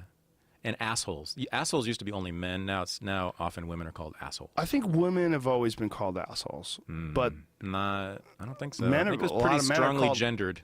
A lot of men are called cunts these days. Yeah. Well, I know that's one of your favorites. Oh, yeah, I love yeah, it. Yeah. It's a good one. Yeah, I mean, actually, I first heard people using cunt. It was feminists actually in college. Really? Used that. Yeah. Good for them. For other women. In a negative way? Or like sort of how black people... Yeah, it's kind of like the nigga of like feminists of the 1980s. It was. It really What's was. up, cunt? Yeah, that's my cunt. That's my cunt over there. She's a real cunt. Wow, that's hilarious. That's kind of true, actually. Yeah, I don't think that's done anymore, but I remember in the 80s, at least in my circles, it was definitely common. It's one of my favorite things about going to the UK is how freely they throw that around. I know. But in a good way. Yeah. Like, hey, he's a good cunt. Exactly. Hey, it's fucking cunt over here. It's fucking cunt. It's fucking... They love it. They throw it around like a beach ball The UK at a is concert. like 30 or 40 years behind the US in gender politics, which may be good or bad, but I mean, they're always behind a bit. Like they still call women girls. That's common there. But do you ever say your girlfriend? Where that's not do you okay get corrected? in the United States. Do you get corrected when you say my girlfriend? No, but it's hard coming out of my mouth considering our age. I kind of like it, and I wish I could say girlfriend. You can. You can do whatever you want. Yeah. Come on, man. Freedom. I'm trying to be free. I'm working on it. I'm working on it. I'm trying to get out. You're my avenue out. Am I helping you? Oh, yeah. With these kind of conversations? Kidding me? Get in trouble? Yeah, totally. No, but getting in trouble is good, right? Because that forces you out of places you shouldn't be in the first place. Right. Well, I certainly think that the boxy confines of ideas that you seem to be forced into when you're a professor at a college, it definitely reinforces this sort of self-censorship. Oh, yeah. Oh, yeah, I'm always... You have to watch yourself all the time. That seems so exhausting. Yeah. I have, like, a stand-up comedian spirit. I'm not saying I'm as funny, but, like, the spirit of a comedian, but in a professor's body. So do you, like, arrange certain bits of humor in your curriculum, in your courses that you teach? Do you have, like... I mean, in my teaching, sure. I mean, I think I'm funny sometimes, yeah, and I'm much freer in the classroom because other professors aren't there. Right. But do you have to be careful of children? And because it's not videotaped, right? Oh, right. Yeah, so it won't get out. I mean, it could, though. It could get out, I mean, but only by word of mouth. Right. But it's not going to be on YouTube. That's such a drag. It's a real drag. Yeah, so we're going to reinvent it, though. Renegade University. It's coming. Do you worry about that word being kind of douchey? Which one? Renegade. Oh, uh-oh. Is it douchey? Well, it's a little bit. Uh-oh. It's a little bit like I'm a it's rebel, my brand, bro. Man. I know Renegade History of the United States, your book. It's my brand. But the word renegade, like, you got a bunch of dudes who are Sons of Anarchy fans with shitty T-shirts. Yeah, I've seen that. Yeah, there's been some renegades, bro. I have noticed the douche tinge on the renegade. Might be careful with that word. Yeah, well, renegade's a tricky word. It works for a book, a renegade history of the United States. Okay. But as far as for a whole university, we'll see. I don't know. Maybe just call it Crazy University. Crazy You. Well, a friend of mine suggested it should be called Fuck You, which I like. That friend's probably crazy. Yeah. I'm sure he is. So you look at it like it's your brand, like the word renegade is because of the book? Oh, yeah. Yeah. I mean, the ideas I'm going to be teaching in the university will be come out of the book. Yeah. Do you feel like, though, that it's possible to, like, limit the people that are willing to enroll at Renegade University because of just the name, the moniker? Oh, perhaps. That'll turn off some customers? Perhaps. People that are looking for... You really don't like this name, huh? I don't mind it. It wouldn't hold me back. But I just see it could be limiting. I don't know. We'll see. We'll see. Maybe those are the people I don't want anyway. That's a good point. Yeah, maybe. I know what you mean, though. It has like a Sons of Anarchy. Yeah, it's kind got of vibe a little bit. Like yeah, somebody might be riding a Harley trying to escape from nothing. Right. Right. I'm a renegade, bro. Right. I got a fucking Jolly Roger tattooed on my ass. I don't know. It's just people are strange. They're strange with words, but not crazy. When you're formulating this university, do you have a plan for launching it, and for like how you're going to roll out courses, and are you going to create all the courses? Or? Yeah, I mean, it's going to start with sort of standalone lectures that you can download and listen to, like podcasts, or you can watch the videos of them. And then if there's sufficient interest, I'll have interactive seminars. There's lots of great platforms for that, where you can, talk to me, and we can have an exchange online. Do you do a chat or email? And with other students. The exact format we haven't worked out yet. How are you going to have the time to do that? Well, I'm going to stop teaching in these colleges. Oh. That's the idea. Yeah. So the idea is to completely dedicate all your time to this ultimately. That's what I would like. Wow. Absolutely, yeah. And will you stay in Oregon if you do that, or are you... I don't know. I mean, I'll probably do it both in Oregon and in LA. Both. Go back and forth. Yeah. So do you have is it like a 5-year plan or a 10-year plan? Like how you kind of roll this out? Who knows? It's going to roll out next year. If it's successful, it could be for the rest of my life. Wow. I would like it to be. And so how are you structuring this? Like do you have like a gigantic PowerPoint you've laid out, or like how are you Yeah, I mean there'll be some production, there'll be some PowerPoint stuff, graphics. I might actually use an old school whiteboard in the background, depending on what I'm presenting. for videos? Yeah, and videos, right? So be multimedia. Yeah. Wow. How long have you been thinking about this? Years. Really? Yeah. I mean, I started becoming disaffected with colleges and universities probably 10 years ago. After getting fired from Barnard College at Columbia. And then What did you get fired for? Did you talk about it in the last podcast? Partly being a white man. Oh, white partly people. because of my Fucking white ideas. What ideas? About It crazy? was really both those reasons. Yeah, people just, I say things you're not supposed to say. And the renegade history stuff didn't go over well with a lot of the professoriate. And they wanted a black woman also for that job. And then this happened to me again at Occidental. I was disqualified from a tenure track job about 2 years ago because of my race. And because of your race specifically? Yes. That's what they said? I was told behind the scenes, yes. How'd they say it? We weren't going to hire a white guy. Wow. Yeah, so... Yeah, That's this so happened twice. depressing. Yeah, it's very depressing. It's so depressing. Yeah. I mean, I don't know if it's equally depressing that they wouldn't hire a black woman. I think it's probably more depressing they wouldn't hire a black woman for whatever reason, because there's so many more white men doing your job. But it's just it's not much less depressing. It's just pretty because depressing. it's racist. It is racist. It's also illegal.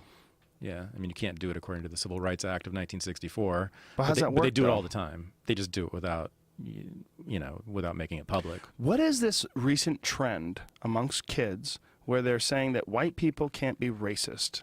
It's absurd. Excuse me, black people can't be racist. Right. Right. Black people can't be racist towards white people because they don't have any power. Well- and that racism is imposing your own prejudices on other people. And this is but they're trying to redefine it. And people are saying, check the Wikipedia for the definition of racism. Like, what? Yeah. So racism, in its classical sense, is the belief that there are distinct and hierarchical biological races of human beings, right? Yes. Okay, that's racism Right. in its classical sense, right? Then there's like prejudice and cultural dislike, and but that's so anyone can be racist against anyone else, right? There is a point to be made there that some groups have power and some don't. So some who are racist can do things about it, Yes. right? And some can't. Right. But of course black people can be racist if they think that there are biologically distinct and hierarchical races of human beings, which some do. I watched some white rapper.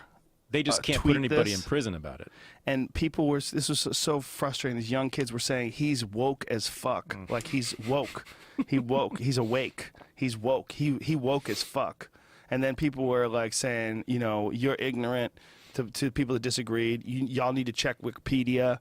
Like, what? Check Wikipedia. This is amazing. Like, they've redefined the term racist. They're saying white people can only, or black people can only be prejudiced. They can't be racist. Black people can be racist. course they can. They just can't do much about it. Well, they can against, if they are an employer and they don't want to hire Chinese Some people. blacks can. If you're a black guy and you have a business and you don't want to hire Chinese people because you don't like Chinese people, you're a racist. As a group, they can't do much unless they're in South Africa. where they control the government, right? Right. Then black people can not only be racist, but they can put you in jail. Yeah. If you're the wrong race. I'm struggling for the time to be able to use that term. He's woke as fuck. The day is coming. You're woke. just the term woke. Oh, these wacky kids today. I'm telling you. Well, I just don't understand there's no benefit in redefining the words. Of course, people can do wrong things, whether they're based on racial prejudices or sociological prejudices or economic or class, whatever the fuck it is. Of course, there's prejudices. You know, why redefine them like that? Like, why even waste any time? It seems like there's all this frivolous bantering of what should and shouldn't be used as far as like language. Well, racism and sexism and even homophobia are almost meaningless now because they're applied to almost everything. So, you know, saying I don't like Chinese food has been called racist. It's not. You can even say I don't like Chinese people and not necessarily be racist, right? That's just a cultural preference, right? If you say Chinese people are biologically, naturally better at math, that is racist. Don't you think if you say I don't like Chinese people, that's racist? You're generalizing. It could be, but it's not necessarily. But you're generalizing about 1 billion plus people. Yeah. Oh, sure. It's stupid. I mean, it's ignorant and it's a gross generalization, but it's not necessarily a belief that they are biologically distinct. Right. It could be a preference. Yeah. You don't like the way they look. You don't like the food they eat. You don't whatever the clothes they wear. You know, whatever it is. I'm not into jasmine. Right. Right. Whatever. I like using forks. I hate silk. All these silk peddlers. What am I even saying? We're gonna have to somehow or another get over this as a race. We're gonna have to get over ridiculous biases and president. Yeah, as a race. I mean, as a human race. We're gonna have to get over the origins of your ancestors and languages that you speak, and just be able to appreciate each other for what the fuck we are. But how's that going to happen? Well, but then again, we don't want to get rid of cultural differences, right? No, that's not what I'm saying. I'm saying appreciate each other for what we are, and just this idea that people can generalize or be racist, and that seems to be a counterproductive idea that I don't understand. It's akin to tribalism, which is sort of dissipating, and nationalism, which is also sort of dissipating over time as we integrate with all these other cultures all throughout the world. And you have Google Translate, and you can understand what people are saying in other places. But because of the separations of languages and cultures and things like that, you're always going to have people that are wary of people that they don't know or understand. Yeah, I mean, classical racism has declined dramatically. Oh, I'm sure. In the last 100 years. I mean, until World War II, it was dominant and respectable. I mean, it was taught at Harvard and all the Ivy League schools. Everyone talked about. Well, how about races interracial couples, like black and white couples? And it was illegal, right? It was illegal for them to get married until the 1960s, right? And so that was all replaced after World War II, basically, in respectable discourse. Not that racists went away, but in respectable discourse, you couldn't use the N-word anymore, right? And what it was replaced by is what we call racial liberalism, which is this paternalist stuff we've been talking about that goes on campuses, which was assimilationist as well. The idea was we need to get these black people into our institutions to train them to become like us, right? So Brown v. Board of Education, 1954, the integration Supreme Court decision, that was what was said in that decision. We need to get black people into our schools so that we can make them into good citizens, good soldiers, and good workers, right? So that's what these black kids in colleges are dealing with, right? So they're not completely crazy. They have real legitimate grievances. They are there for two reasons. One, to assimilate into the dominant culture, right? To shed their own culture. That's not so cool. And two, and this has been said, this is very explicit, to enrich the experiences of the white students in colleges. That's hilarious. That's what diversity has been stated as its purpose. So bringing in African students will enrich the American students from Nebraska. That is the argument that has been made explicitly for decades. Oh, God. That white kids benefit from being around other cultures, other peoples, other races. How bizarre. Oh, yeah. Well, but imagine being the one black kid in this class of 20 people or 30 people, right? And knowing that you're there for that reason. That would make me crazy.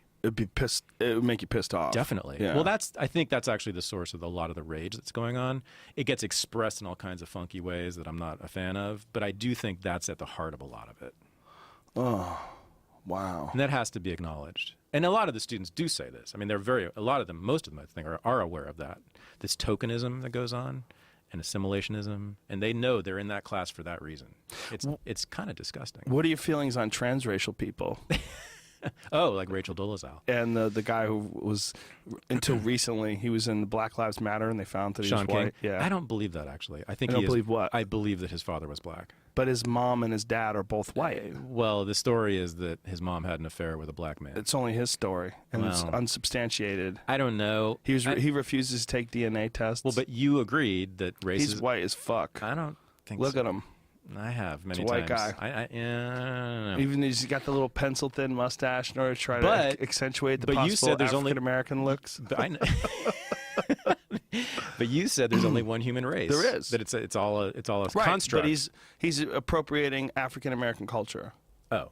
That's what I think. Well, but that's okay too, right? Well, there's been stories written about this, like where they've gone pretty deep into this guy's past, and no one agrees. Not only that, he wrote on when he was a victim of a hate crime back in the day. He wrote his race as white.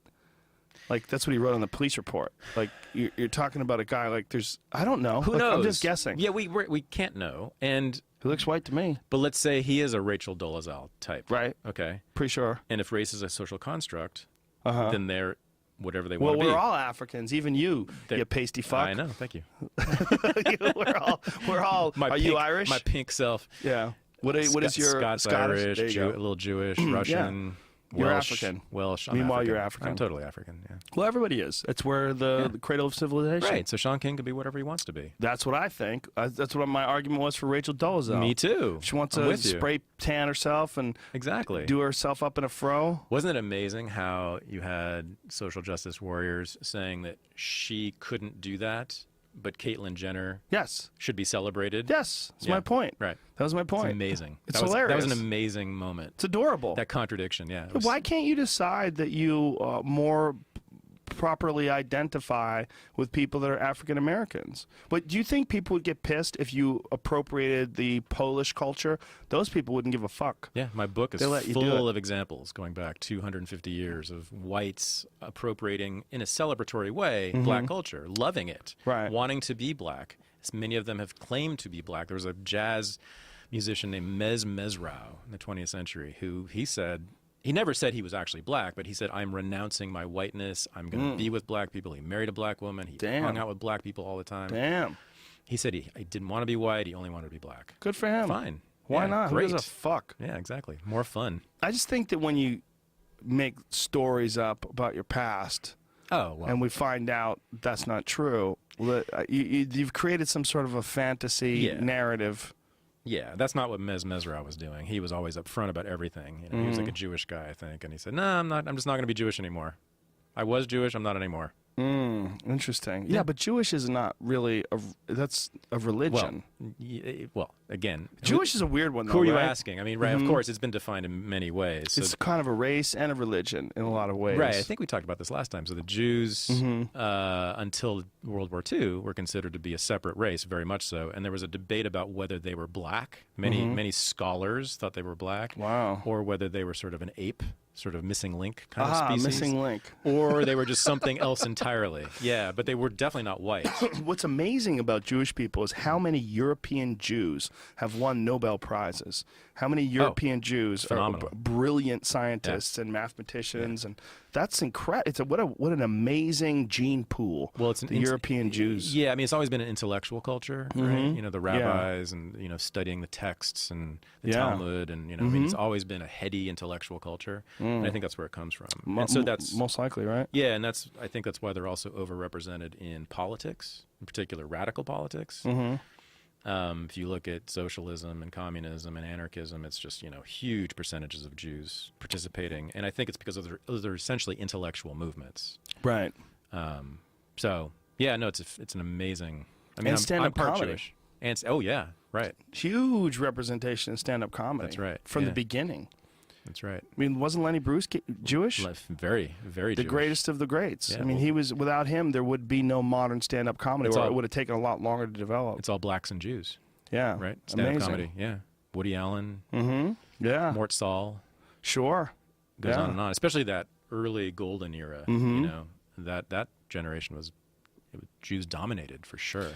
Yeah, it's interesting how many of them were involved in nightclub performing. Right. You know? Isn't it amazing that stand-up comedy is nowhere else really in the world? Oh, it is now. Well, but the U.S. just dominates. I mean, most stand-up comedy, right, is in the United States. Well, I wouldn't say that anymore. Is there a vibrant There's stand-up a very culture vibrant. I was in elsewhere? Melbourne, Australia, and they had a vibrant culture. Okay, yeah, I know about a lot of like local Jim comics. Jeffries. Yeah. Well, he's I think he's from Sydney, but he might be from Melbourne. Oh, where's Jim? I think he's from Sydney. But outside of English-speaking countries, is there much of one? There is. It's just not as big. Yeah. Well, America's where it started. That's hard to explain. Yeah. I don't know why that is. Because we got the fuck away from everybody else.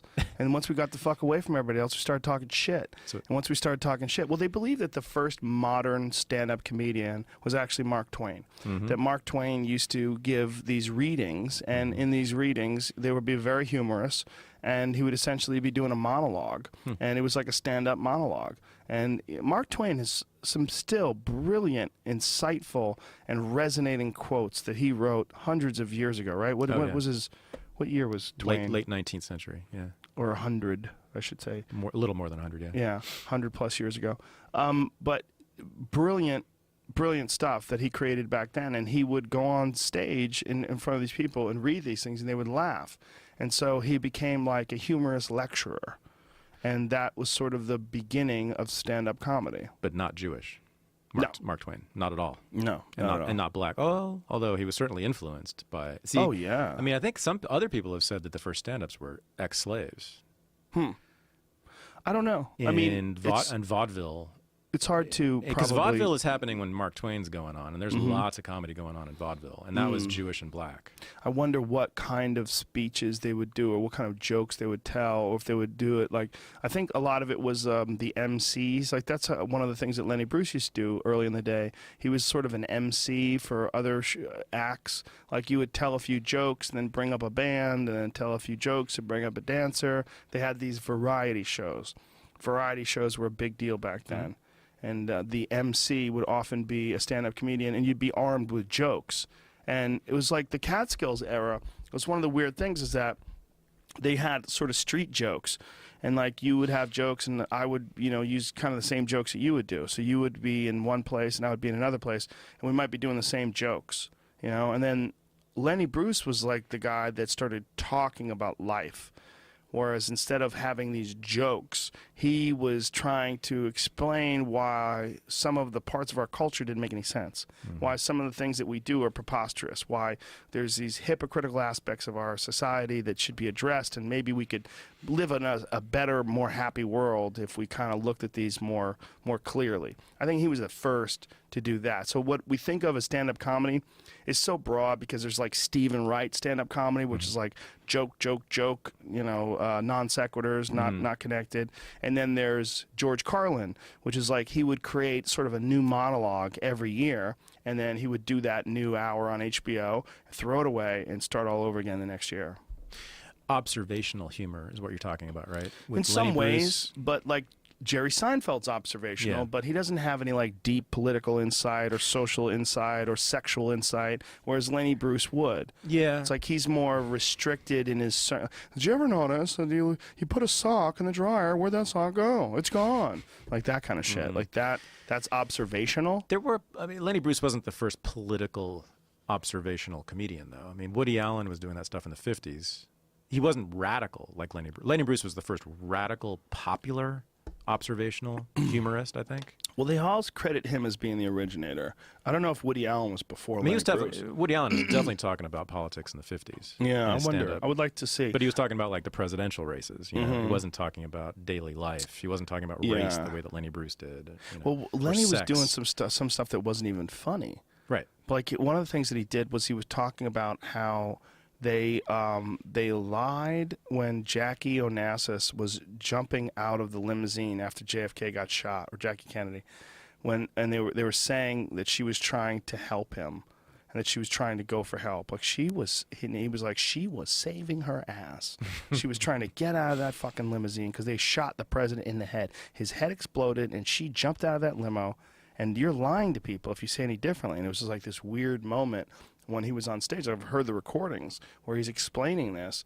Like he's explaining, like, you're trying to sell a false narrative about an important historical event, and it's going to fuck with people's heads. Like, of course she tried to get away. She was trying to get away because they just shot and killed her husband. You know, but that wasn't funny at all. So there's like some stuff that he was doing that, like, he sort of like, he had like crossed this boundary, this weird, strange divide into commentary that wasn't even necessarily funny. Yeah, but he's flipping the script, though. I mean, he's turning things upside down, even when he's not being funny. Not necessarily. Towards the end, all he was doing was like reporting. You know, towards the end when he was going crazy, he would just go on stage with his court transcripts and just read from his court transcripts. And people were like, what the fuck is this? It's like, you can watch videos of it. I've watched them. They're so bizarre. He's going over finite or fine details of his court case.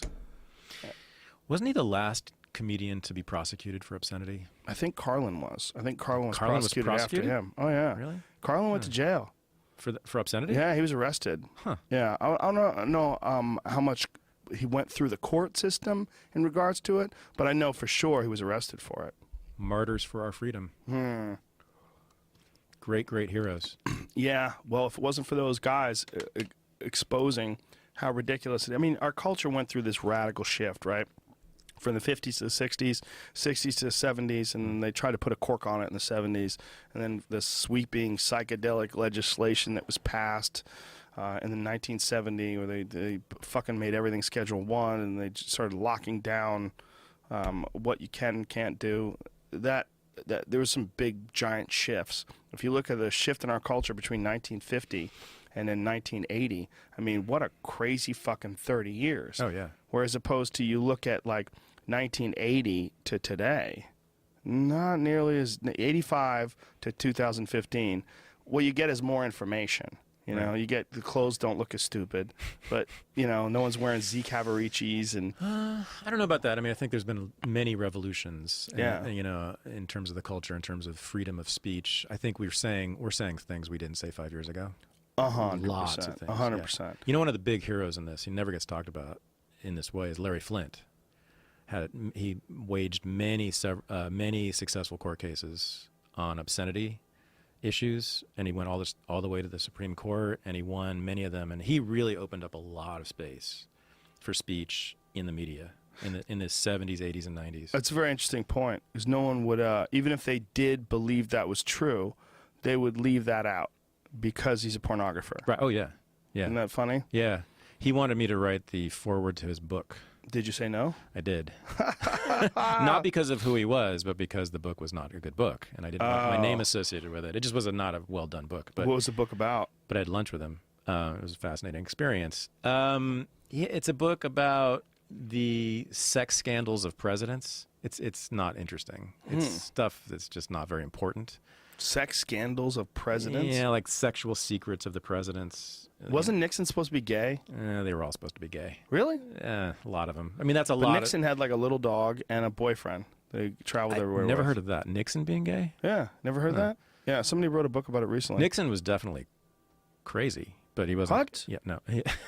He was an unusual man, that's for sure. Yeah, he was definitely unusual. He was fascinating, strange character. Fascinating, bizarre man. Yeah. Did you ever see Hunter S. Thompson's interview where he talked about sharing a limousine ride with Nixon because Nixon wanted to talk to him about football because he knew that Hunter was a football fanatic.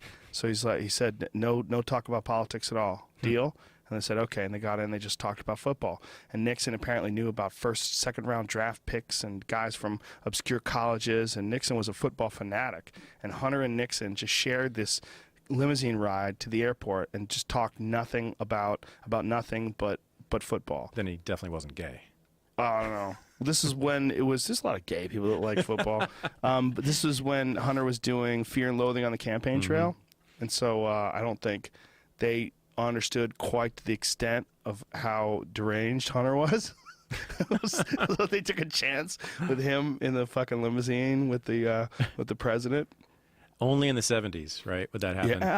Yeah. That's a total 70s story. Yeah, well, especially a president like Nixon. Yeah. You know, he was one of the oddest presidents ever. Yeah. Like it's hard to think of another man even remotely like him. Well, I'm just thinking about like sort of establishment figures mixing with countercultural people. Right. You would never see that now. Right. I don't think they kind of knew totally how counterculture Hunter was. Like it's one of the things in the Gonzo Fear and Loathing on the Life and Times of Hunter S. Thompson. The documentary sort of talked about how when he decided to write that book, and he went to the campaign trail, he was on it for a year, and nobody knew who he was. Whereas, like, all the politicians, they all knew the other writers from all these other places, and Hunter would show up, and all these people wanted to take photos with him, and they were like, who is this guy? Is he an astronaut or something? Like, nobody knew who the fuck he was. And then because he'd already written Fear and Loathing in Las Vegas and Hell's Angels, 2 hugely popular books, but these people had no idea. They just were so outside of that cultural loop. They kind of let this guy in and didn't know who he was until it was almost too late. Right, but can you imagine the Obama administration not vetting the shit out of someone like that? Oh, no. Yeah. No, I couldn't imagine. I mean, well, so what he did was he found Mark Maron. Yes. And went on that podcast. And I tweeted at Mark Maron, I said, what would George Carlin say about a stand-up comedian giving a platform, an uncritical platform, to a politician or head of state? And he blocked me. He blocked you? Because of that. What a pussy. But I really... He blocked you for that question? He did. Wow. That is insane. Fine. I mean, I would like for him to... I'd like for him to answer the question, because it really bothered me. What bothered you about it? That he did that he gave this platform. Now, if he had brought him on and asked him hard questions, fine. Right. But he didn't. It was clearly, the Obama administration found Maron, knew that he would be safe, and they were right. And Maron delivered for them. He just gave him softball questions and didn't challenge him one bit. And basically, Obama, I don't know if you listened to it, but just basically gave an hour-long speech. That's all it was. And Maron kind of celebrated him and cheered him on. And I thought, this is a countercultural, in quotes, comedian, right, doing this. That's what countercultural comedians do. I thought that they challenged power. They asked questions of power. They made power absurd, like Lenny Bruce did, like George Carlin did. This is like the opposite to me of what stand-up comedians should do. I don't necessarily think I would categorize Mark as countercultural. Well, no, but I think he's thought of that way. I don't think he is at all. I think he's absolutely establishment and conservative in that way. But I think he's considered to be by many to be sort of countercultural.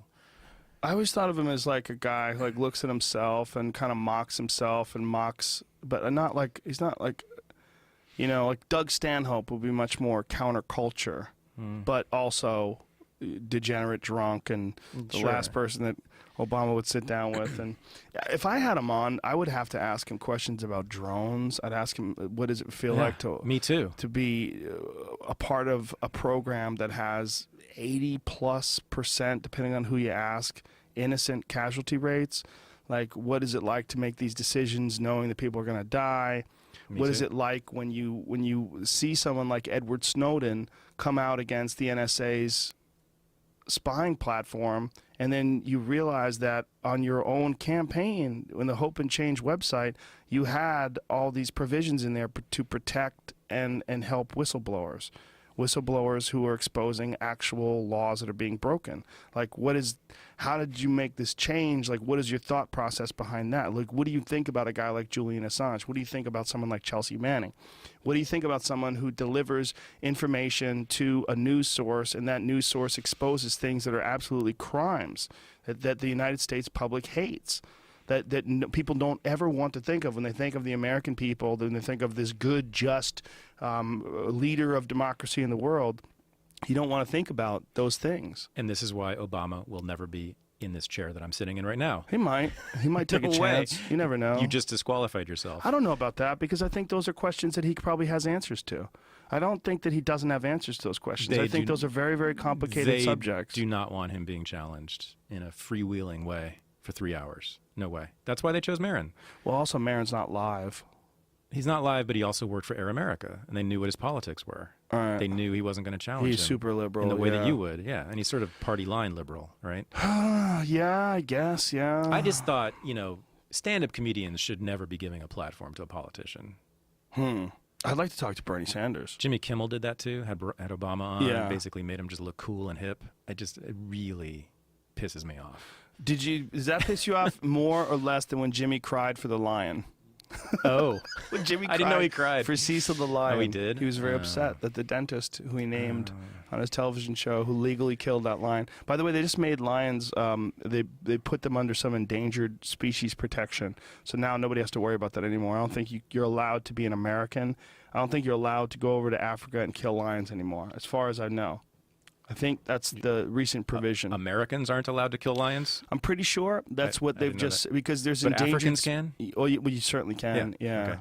Yeah, and well, not just Africans, but people from other countries. That's interesting. I don't know how the law works, but it was there's a look.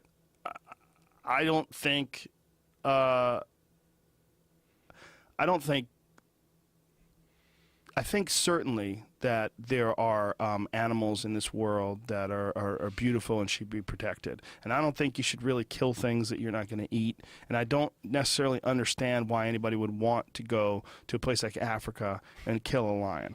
But it's incredibly complicated when you look at the reality of what these hunting camps are in Africa, because they have taken these animals that were on the brink of extinction and they've made them plentiful. And the way they've done that is by fencing in these enormous, 100,000, 200,000 acre areas and turn them into these hunting preserves.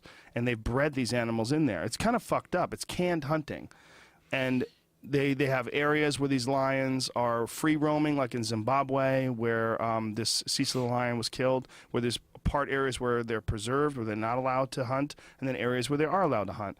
And that the money that goes to these hunts is what pays for conservation. Sure. It's super conflicted. What do hunters need? They need animals. Yeah. They need to conserve animals. They are naturally, necessarily conservationists. I mean, in that sense, yeah. The Sierra Club and hunters organizations have worked together on many, many things for this reason. But it just seems counterintuitive, productive. It seems, to me, shooting something that you never planned on eating, unless it's a danger. Like, there's one thing they have to do, like they have to shoot certain amount of coyotes. If cattle ranchers have calves, they have to be very careful, because the coyotes will literally pull the calves out of the females as they're giving birth and kill the calves. Like, they have to keep them away if they want to keep a healthy population of cows and sheep and a lot of other animals. That makes sense to me. Like, you have to manage predator populations.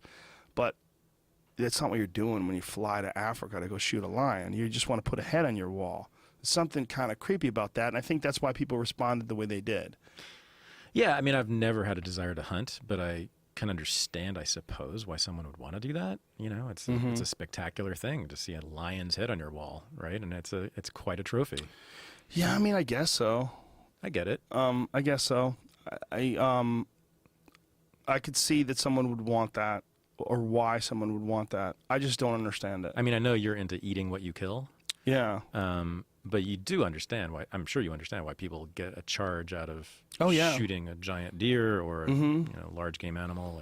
Yeah. Well, you definitely get a charge out of it, as well as get the food from it. There's this gigantic experience that's attached to it. But unless you wanted to eat a lion.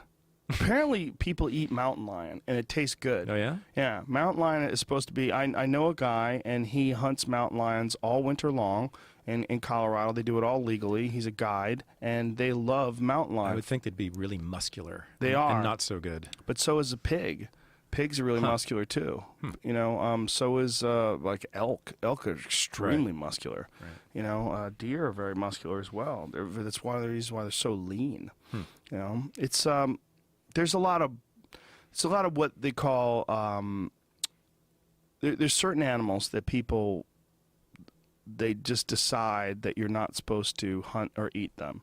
You know, charismatic megafauna is how my friend Steve Rinella describes them as. Like, bears are one of them, but bears have been eaten by people forever. It's a black bear especially. They're very delicious, and they're thought of as game animals for a long time. Yeah, I was just thinking about the selective outrage about Cecil, right? These lions get poached, killed all the time in Africa, don't they? I mean, by Africans and others, right? But when some privileged white dentist from Minnesota does it, then it's this international outrage. Well, it's also because the line was named, which was one of the more hilarious aspects of the story. Didn't it turn out he wasn't Cecil? No, it was Cecil. Oh, okay. His brother Jericho, they were worried was killed too, because people had created this narrative that Jericho is now going to take care of Cecil's babies for him, which is so fucking hilarious. Because first of all, if you don't know anything about lions and how a male becomes the head of a pride, they murder all the cubs.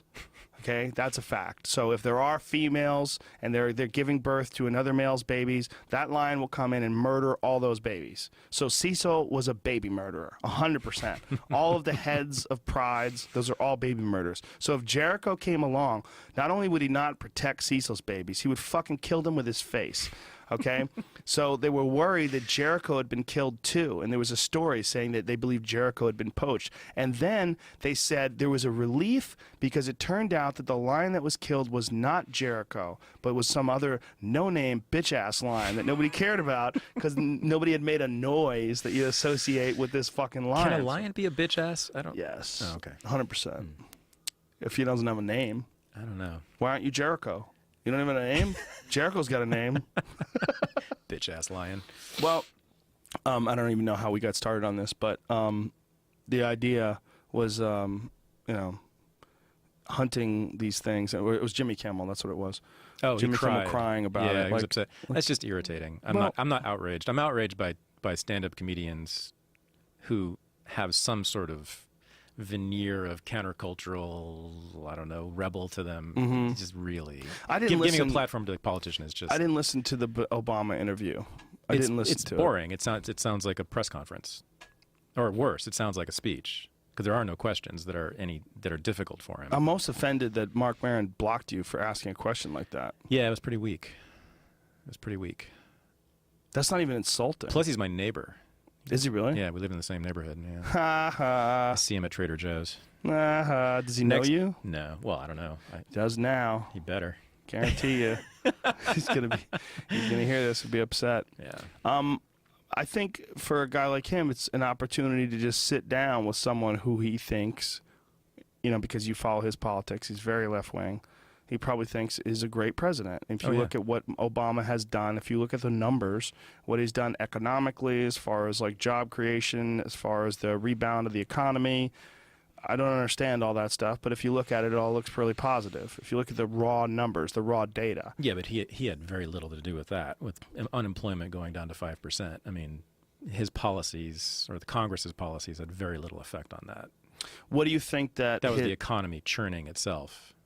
So the economy rebounding, I mean, most economists, I think, would agree with that. That fiscal policies by the government had negligible effect on that.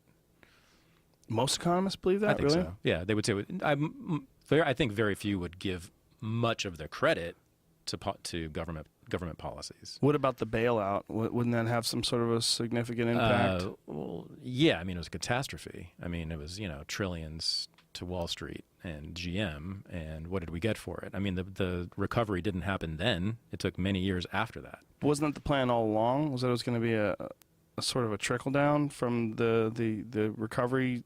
Yeah, but would we have been better off if we'd let them fail? Many of us think so. Right, that it delayed the recovery. Right, you bail out these failing institutions that clearly are not working. What would you have asked the What are you president? going to get? You're going to get more failing. Right.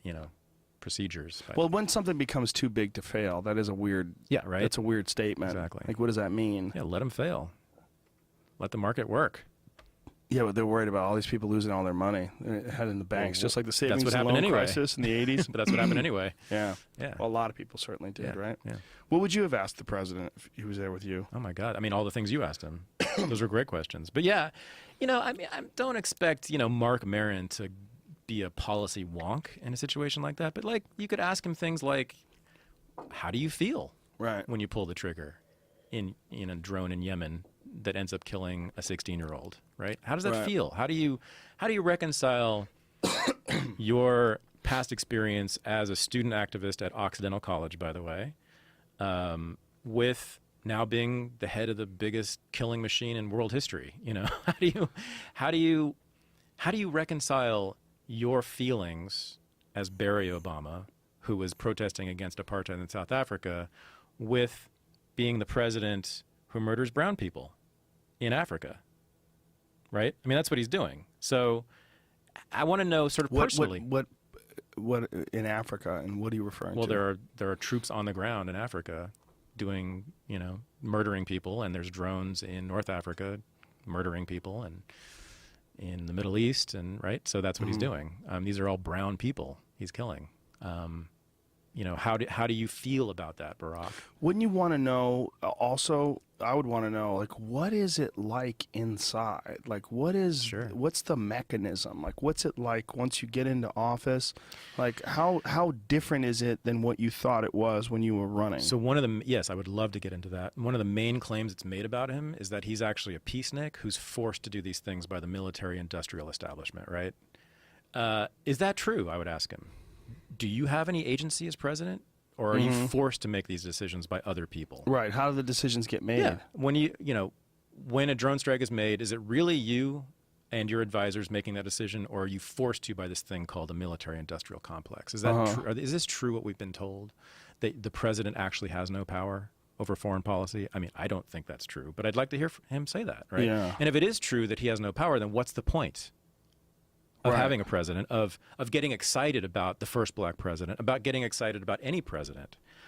If Bernie Sanders gets into office, will he be doing the same thing then? That would be hilarious. Right? Wouldn't it be amazing if Bernie Sanders got in office and just started fucking full-scale drone attacks and cutting down on whistleblowers and ramped up the NSA spying program? He probably would, because Do you think so? What did Obama run on, right? He ran on, I'm going to end the war in Iraq, and I'm going to, be good for civil liberties, and right, I'm going to roll back all the policies of the Bush administration. Close down Guantanamo Bay. Close down Guantanamo, and what did he do? He actually ramped up all those policies. He extended Bush's policies. Now, when you talk to someone like Sam Harris, what he believes is that Obama gets into office and is then presented with the reality of the ongoing situation in the Middle East with Islamic terrorism, with radical fundamentalists, and all across the globe that mean to do America harm, and he's presented with this overwhelming evidence that the world is way more fucked than we're being led to believe. Yeah, well, that's Sam Harris's take. I mean, Sam Harris thinks the world is far more dangerous than I do. I mean, he thinks that Islam is inherently violent, that jihad is a necessary outgrowth of Islam, that if we don't take action, lethal action against them, that they will come and kill us. So I don't buy that. I know that that's his analysis. I don't think he necessarily thinks you have to take legal action against him. I think lethal action. Yeah. Legal, I said legal. Lethal action against him. I think he believes that there is a fundamental flaw in the ideology that wants all people who leave the religion killed, and that that a religion that believes, well, a religion was founded by a warlord. It's a different style of religion than, say, like Jesus, who is a peacenik.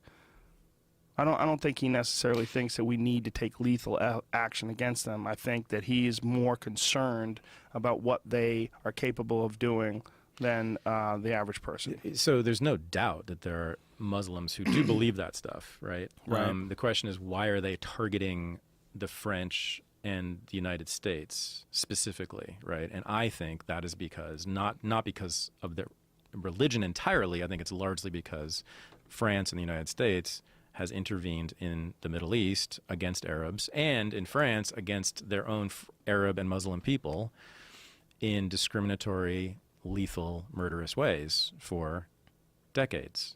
I think it is blowback. I think that explains why they attacked us specifically. Now, it doesn't explain, obviously, everything those Muslims do in the Middle East. It doesn't explain why they insist on women wearing burqas. It doesn't explain why they shoot gay people. It doesn't explain why they attack other Muslims. But I think it does explain, blowback, I think does explain why they're interested in attacking us. And that's what it needs to be addressed in my view, right? Stop giving them a reason to hate us, right?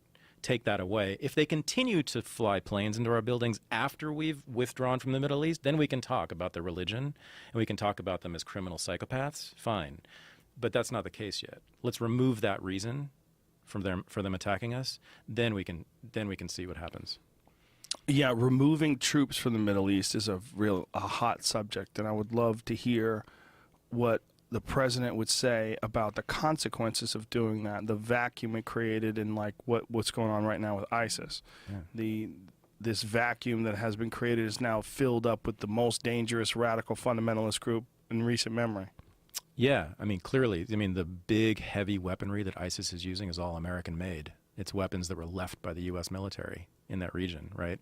How fucked is that? Right, and what you were saying, like, they created this vacuum, this power vacuum in that area, right, in which these nut bags just easily and quickly filled. Well, right? we're seeing that in Libya as well. We're seeing that everywhere you get rid of a dictator. Exactly. You get rid of a dictator, and then people line up to see who becomes the next dictator. It's not just getting rid of the dictator; it's getting rid of the government, the structure, right? There was nothing to oppose them. Now, I think ISIS is going to fall on its own accord. I mean, I don't think these guys can manage a society. You're seeing evidence of people sort of fleeing and leaving, not because they don't like the religion, they just don't like all these rules that ISIS is imposing, this Sharia law. I can't imagine they could sustain a society for very long. Well, it should also be pointed out that I think something around the neighborhood of 80+% of the people that are fighting against ISIS are Muslims. Of course, yeah, and almost all of their victims are Muslim. Yeah, right. Yeah, so let them hang themselves is my position. Pull out entirely. The U.S. President Thaddeus Russell has spoken. There you go. Are you ready? Are you ready to run? No, God, no. Are you kidding? Couple years after you get the renegade after the university's up and running. Be the renegade president, except that's kind of douchey, I hear. Renegade president. Yeah. Do you have any aspirations politically? No, God, no. No, but you think so much about it. First of all, I think anyone is far more effective outside the establishment. Right. I think I can actually get more done and change minds and change the culture, which ultimately changes by influencing policies young people? Simply by talking, by doing this. Right. I think we all do that. I think I think you have far more power than a congressman does. No doubt about that. How scary. Oh, yeah. I mean, honestly, I think that take legalization of drugs, right? How fast that's happening now. Mm-hmm. I'm not going to give you all the credit for it, but clearly you had something to do with that. I mean, you participated in this massive cultural shift, right? I mean, there were many people doing it, but I would say that your voice was one of the loudest, and I'd give you quite a bit of credit for moving it as fast as it has moved. That's ridiculous. I don't know if that's really? true, but I don't know. What? Well, I represent a very weird... I represent the jockish guy who also is into psychedelic drugs. I know. Which I'm the bridge between the meatheads and the potheads. That's in that sense. So it's got a lot more people that go, oh, I didn't think about it that way. Right. And they sort of... People that wanted those two groups to be much more clearly defined, and I'm letting them know it's not. And there's a lot of benefits, like especially like martial arts. Like one thing that I definitely probably done is turned a lot of people that would never been involved in martial arts onto martial arts, and just by talking about the benefits of it, like praising the benefits of it. I have seen, I'm not here to kiss your ass, but I have seen evidence of your influence in the drug policy debate. I've seen many people reference it. I've seen you mentioned. I've seen you're a prominent figure being in favor of legalization. That alone changes people's minds. It's like, oh, if he's for this, maybe it's not such a crazy idea, right? I really do. I mean, you're not the only one. Of course, I think other celebrities have come out too, but you've been very consistent about it. You've really pushed it. And I think you've also activated your base. Guys who were just into martial arts or into smoking pot became political about this issue, I think, in part because of you. And I think my point is that you get a lot more done actually by changing the culture, and the only way to change the culture is being outside of the establishment, right? Congressmen can't lead cultural shifts. Right. Right. And presidents certainly can't. They have to sort of follow what the culture dictates. I see what you're saying. Right? You change the culture, those guys have to do our bidding. Well, that's one of the things that concerns me the most about the trends that are going on in the schools today, because I think that if you really do want to change the culture, what you have to change is young people. You have to open the eyes and the minds of young people and to all the possibilities, and to the fact that what our culture really is just this established pattern that we're all following that doesn't necessarily suit you, help you, or even make sense. Yeah. But it's got momentum behind it, and it's a habit. The schools are a dead end. I mean, people need to really deal with this fact. Most American children are trained in schools run by the government. Okay, What is the government going to train those kids to be? Train them to be good American citizens. What are they not going to introduce in those schools as ideas? Anything that challenges the establishment, anything that challenges the status quo in any significant way, right? People are there's the cognitive dissonance about this. They don't ever sort of address that fact, which is just there, right? These are government schools. What is a government going to do in schools? What are they going to train those kids to do and be and how to think? But when you say that, like, who's responsible for the curriculum? The Sacramento in California, state capital, legislators, politicians, Democrats and Republicans, But and educators, right? No. When you get a job as a public school teacher, the curriculum is set for you. And now with the Common Core, it's set nationally. It's a national curriculum. No, you don't get a choice. I mean, they sneak in certainly their ideas. I have friends who are public high school teachers, and they sneak in their ideas, of course. But they're not supposed to. And the curriculum's handed to them. You're given a textbook. This is what you're going to teach. These are your lesson plans. These are the topics, right? You're not going to be able to talk about Lenny Bruce, but you should, right? So you can't have like a creative assignment for a class. You can't like come in and say, you know what, my job is to teach history, but I want to give these people a real perspective. Only so much as you can do it on the down low. Sure, teachers cheat, of course, but they're not supposed to, and you can get fired for it. I think Lenny Bruce and the history of stand-up comedy should be a central part of any education. I mean, I think that is one of the most important things in modern U.S. history. No doubt about that. Is it mentioned? Never. Never. It's certainly not in the official curriculum, because those guys said bad words and they said naughty things. So the official curriculum, what is the goal behind it? To be the most efficient at educating kids, or you think they're trying to program children? So the American public school system was modeled after the Prussian system of the 19th century. And early American educators who founded this thing, public schools, Horace Mann and others, said explicitly, this should be a means to train children to be workers. Jesus. This was explicit at the time. It was explicit. That's disturbing. So it's actually, if you look at the way schools are operated and the format of them, it's like a factory, right? It's like an assembly line. They go from this class to that class to that class. They get trained in this and this and this. And they leave the doors and they go work in a corporation. That's what it's explicitly designed for, based on the Prussian system. So, I mean, that's not explicit anymore because that would turn off a lot of people, but that's what's being done. They're not training them. Why would the government train them to be critical intellectuals? Why would the government train them to think critically about everything? No. They can't. The government can't. The government has to have citizens who are law-abiding and who don't question the fundamentals of the society. So do you specifically believe that they set the students up and they set the classes up in that manner, or do you think they do it because they feel like that's the most efficient way to produce the goals that they want to achieve, which is higher GPA, higher SAT scores? And we have to compete with China and India. Yeah. So it's all internalized. I don't think anybody in these schools is thinking what I just said. So you're not thinking it's that just it's all some internalized. It's just like, well, of course they've got to be good in math and engineering because we've got to, that's how you get a good job and that's how you're a good American. And I mean, you can talk about Rosa Parks now because she's now safe because we now live in an integrated society, right? But 60 years ago, you didn't talk about her. She was dangerous, right? That had to be sort of inserted. But now it doesn't challenge the status quo. It doesn't challenge sort of fundamental ideas of the society. Do you think they really debate democracy in public schools? No.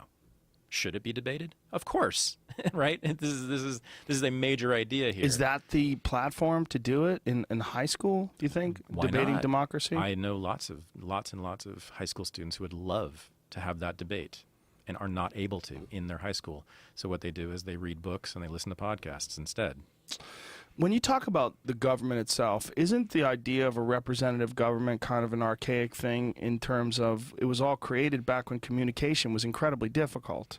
When you wanted a state representative, and one of the reasons for it is because no one could get a hold of everyone in the state. You couldn't all get together and speak your mind about something. But now, because of social media and the internet as we know it now. Forget about what the internet's going to be like 10, 15 years from now, which is going to be even more intense. But you could express yourself in a way now that just wasn't available before. You don't necessarily need a representative government. And the reason why they have to go to these fucking places like Iowa and campaign there, and it's a big part of the campaign trail, is just because of this weird fucking setup that they have. Mm-hmm. Yeah, well, the electoral college system, the primaries, Yeah. the two-party duopoly. Ugh. Oh, yeah, it's a mess. It's disgusting. It's basically a monopoly, right? Because Yes. the two parties differ only slightly. Very. Yeah. Just tiny amounts. The most exciting thing that happened in 2008 was not Barack Obama to me. It was Ron Paul and Ralph Nader joined forces with some other third-party candidates to break down the rules that bar third-party candidates, make it much more difficult for third-party candidates to have a viable campaign. I haven't seen that renewed really in any serious way since then. But that's what has to happen. We don't have real choice. You have to have real Right. choice. In Europe, they have real choice. They have parliamentary democracy, where there are many, many parties, and all sorts of parties are represented in the legislatures, right? You don't have that here. And I think that's why we have such low voter turnout, right? If there was actual choice, if you could actually see yourself represented among the politicians running, I think many more people would vote. Yeah, I think there's a certain amount of futility that people feel when they look at the two-party system, and then they see where a guy like Barack Obama, arguably, at least in returns to like military policy, is as conservative as GW. Foreign policy, civil liberties, state surveillance. There's no whistleblowers. There's no difference. And freedom of speech, freedom of the press. The way they've gone after the press. And then education policy. So this Common Core that I was talking about, this national curriculum that's now being imposed on all the schools, right? Where did that start? The Bush administration. It was called No Child Left Behind. It's this national curriculum, this idea of homogenizing the culture. The neoconservatives, they invented that fucking thing in the 1960s. It was their idea. Irving Kristol came up with this idea. He said, we need to have a common core to make all Americans similar culturally. That became No Child Left Behind under the Bush administration in the 2000s. And then what did Obama do? He just ramped it up. He called it Race to the Top now, gave it more funding, required schools to follow it more stringently, punished schools for not following it. Now the Common Core is this national homogenizing curriculum. It's a catastrophe. I mean, the idea that a kid in Key West, Florida should have the same education as my son in Los Angeles or a kid in Mississippi, right? Why? Why shouldn't the parents in those areas have some say over how their children are taught? Shouldn't there be some diversity of ideas and cultures in the schools? Do we all need to have the same common culture? I don't think so. Well, there's also an issue, and a huge one, in the way that teachers are financially compensated for work. The amount of money that teachers make is so small, and the way we look at teachers, we don't look at teachers like if you thought about someone who is educating your child about the ways of the world, influencing them. We all have ideas in our head about really positive and really negative teacher experiences that we had as a child. You know, I have a few really positive ones that to this day, I think back about this guy. Like, I had a science teacher in 7th grade that, for the first time ever, introduced in my mind the idea of infinity. And I'd never considered it before. He was a really unique guy. He would grow his own vegetables and bring them in and talk in these really passionate ways about what it's like to grow the food that you actually eat. And this is, I was, whatever I was, 12 or something. What are you in your 12. 7th grade? I was a little kid. And I was like, what the fuck is this guy going on about? He was talking about what it's like to have food that you grow, like to understand the actual process of a seed becoming your food, and then to eat it and to bring it into lunch. And and he was talking about these radishes that he had grown in his garden that he's eating right now, and then he was trying to explain to us that everything in the entire world, including human beings, is essentially made out of materials that came from a star that exploded. And then we were like, what? And then he was trying to explain that our star is going to explode, that there's only a certain amount of time in every star. And the sun that our star, what we call our sun, only has a certain amount of time.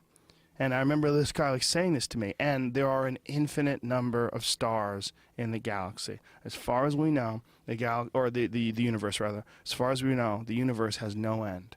It goes on and on. So just stop and think about that. How much time it would take light, just light, to get to the nearest solar system outside of ours, and then think about that in terms of how big the galaxy is, with hundreds of billions of stars, each one with their own little planets, and then hundreds of billions of galaxies. And I remember leaving that class just mind-fucked at 12 or 13 years old, and it stuck. Like, it stuck with me, like, for years, for decades. That one teacher, but that wasn't, that was him. It was his ideas. Right. This isn't a part of some state-sponsored curriculum that he had to follow. No, and it was public school, right? Yeah. Yeah. Yeah. So he's the exception, right? Yeah. Yeah, and there's no reason he should exist in that system, right? The system has no reason to encourage creativity, to encourage thinking outside one's world like that, right? It must reinforce itself, reinvigorate itself, right? The system must sustain itself, and it does that by training new workers, new participants, new citizens, new soldiers. How do they look at it? When they want to justify the core system, how do they promote it? How do they describe it? That it will cause the shitty schools in Mississippi to rise to the level of the good schools in Santa Monica and Manhattan. That it standardizes the curriculum, right? So the argument is that kids in poor areas get worse education in their schools, right? The curriculum's not as good as in the wealthy areas. So this standardizes it, raises them all to the same level. But also, very much the argument was made that it helps us compete with India and China. So STEM is a big part of this, right? So training kids to be better in STEM is a huge part of the Common Core. Explain STEM to people who don't know what that means. Science, technology, engineering, and mathematics. Okay. Right. So if you want to build shit, if you want to make superconductors and computers and technology and all that stuff that the Chinese and Indians are doing, and some people in the United States are doing, you have to be good at that. So that was the argument made by Arne Duncan, the Secretary of Education, and Obama throughout with Race to the Top. We have to standardize the teaching of STEM so that we can compete with India and China. Is it working? Not really. What are the results? So, I mean, well, it's just started. It's just been rolled out. It's been about a year or two. Well, I have a friend who's got kids in public school in Manhattan, and he was going crazy about it, like what the changes that it's made to their to what they have to study. Louis C.K. has been railing about it too. Yeah, he had a whole Twitter rant about it. Yeah, his kids are in Manhattan schools, I think. Yeah, my son's in Santa Monica schools, public schools, and he's been dealing with it. It's not so the Common Core as such is not a terrible curriculum. I don't think it's the worst thing in the world. My argument is that it shouldn't be standardized, right? Right. I think that parents in localities should have some decision over what is taught to their children, right? And I like cultural diversity. I like intellectual diversity, right? This destroys that. All the kids in the country will think the same way. Is not that they're actually going to, but that's what is intended with this. Right. And it'll certainly push them toward thinking in the same way. It's a standardization of thinking. It's the worst thing we can do. Yeah. Standardization of thinking is the idea of conformity on a mass scale like that without leaving in any room for creativity or any room for exploring the possibilities of the wonders of the unknown of your future. Yeah. Instead, just trying to create a robot that can compete with China. Yeah. That's what it's about. Race to the top. That's the name of it. Race to the top of what? The world. See, I think that one of the coolest trends in this country right now is not people that are trying to do that, but rather people that are trying to do their own thing. And that what we're getting out of the internet is we're getting a lot more small independent businesses where people leave their job and say, hey, I'm going to sell blank. I'm going to make my own clocks. I'm going to do this. I'm going to do that. And I'm going to find something I'm passionate in. And through the internet, there's an avenue where I can pursue this as a career where I don't have to join some gigantic fucking corporation and be a cog in the wheel. I can do something that I actually enjoy. Right.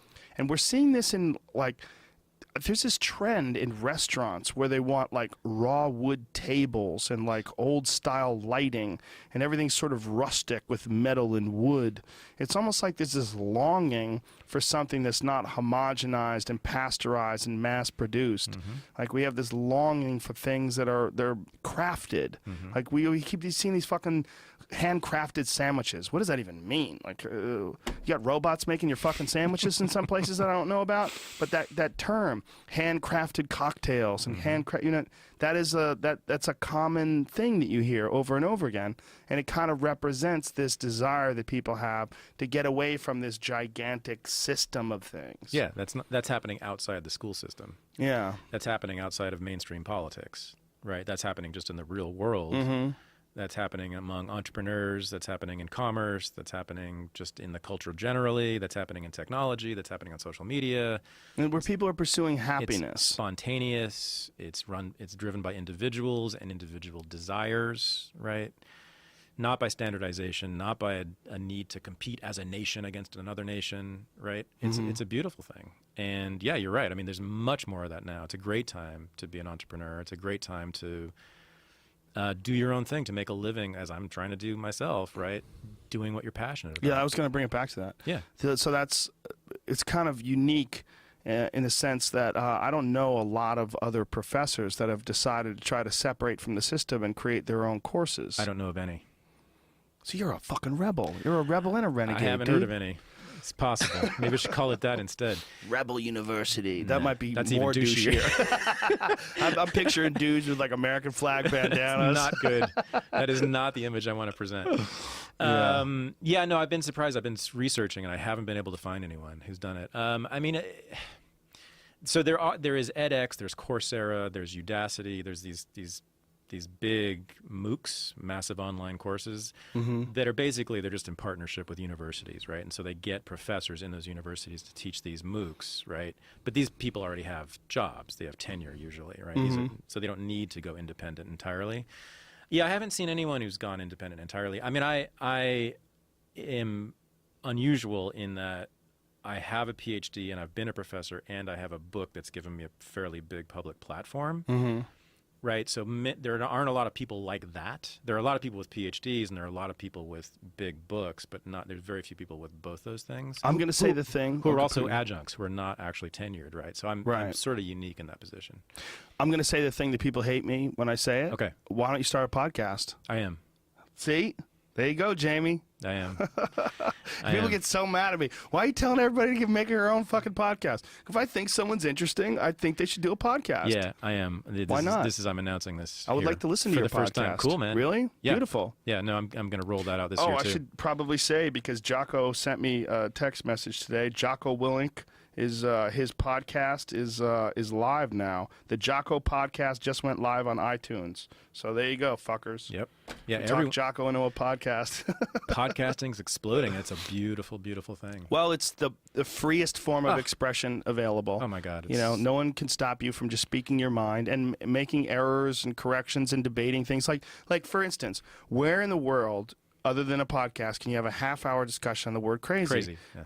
I know. And half joking the entire time. I know. I mean, it doesn't exist anywhere else. People don't remember, or they don't know, that not very long ago there were 3 TV networks. Oh, I remember that shit. And shit. A handful of radio stations and about 3 national newspapers, and that was it. That's how I grew up. And they all said the same thing. I remember when Fox came around, and everybody was like, what is Rupert this? Murdoch. What is this? Rupert Murdoch, as evil as he may be in some ways, he is primarily responsible for breaking that monopoly and allowing all this stuff to happen now. Right? He's the one who came in and challenged the FCC and got that other banned and established Fox. And Fox, people forget, was very, very edgy when it started. It still is in some ways, right? If you look at Fox programming, it's far edgier than the other networks, right? But he had to do that. Rupert Murdoch's, Fox was always thought of as an edgy. The Simpsons, yes, right? Married with Children. Yeah, totally. Yeah. So, I mean, Murdoch gets a lot of credit for that. The left will never say that, but they should. Well, yeah, I mean, someone can be evil and still do good. Absolutely. I mean, there's a lot I disagree with many of his politics, of course. But my God, he did a wonderful thing for everyone. I don't think any of them thought the internet was going to be what it is. No, I of course think not. nobody saw that coming. No. I remember thinking, oh, I'm never going to buy anything on this thing. Yeah.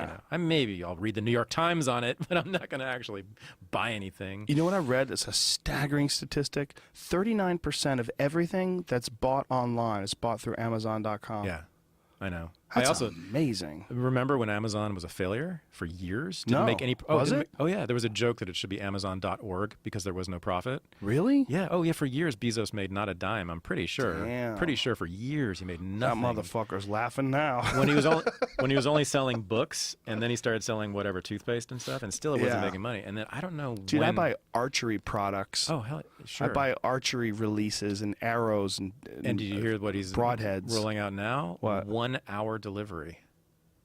You can Whoa. order something on Amazon and get it delivered in an hour. How is that possible? I don't know. They're gonna set up these Amazon outlets. That's what they're doing. With sprinters. You got people with wings on their feet. And then the Amazon buttons. You know about the Amazon buttons? You have these like stick-on buttons you can put on Oh yeah. things, and if you need a replacement You or press something, it, and it you just press automatically it, and now I'm orders. assuming it'll show up in an hour. Yeah. Like laundry detergent, boom, there in an hour. Whoa, that's bizarre. But that seems like kind of silly because unless there's something like super critical that you need like this one item only. Like otherwise you're going to need a bunch of shit. You're going to have a toothpaste button and a fucking toilet paper button and a, you know? Well, you don't have to have it. But it's kind of weird. Yeah, but good. Yeah. Oh, no, Yeah, listen. it's great. What I don't like about Amazon is what I hear about the way their employees are treated. What I don't like about it is I hear about the pressure that they're under and they have to run from one spot to the other and deliver these things and they're yelled at and, you know. Yeah, it's a big, high-pressure factory. I mean, Yeah. those are terrible places to work and always have been. Yeah. Right. But Convenience-wise. I'm assuming ooh. they're better than the alternatives for those people. Otherwise, they wouldn't work there. I That's all. guess. Like Isn't it hard sweatshops, to get a job? Sweatshops in Vietnam are terrible places, but Right. obviously they're better than the alternatives for those people who work in them. Otherwise, they wouldn't work in them. It's true. I mean, they have a choice between working in a sweatshop and being in abject poverty. You know, I'm not saying it's a good thing to work in a sweatshop or in an Amazon factory, but I am saying undoubtedly it's better than what else there is. Right. Whatever happened to that company that was making phones that were supposed to be more ethical? What was the idea behind it? Fairphone? They called themselves a Fairphone, but they fucked up and they only had like 3G, and everybody's like, Right. you know, you can have no slave labor and everyone gets paid a fine wage, but you only get 3G. Right. Fuck you. I want 4G. You can feel really good about yourself, but you won't be able to make a call. Yeah, you won't get any pictures quick. Right. But they had there it is, Fairphone. Is it still up?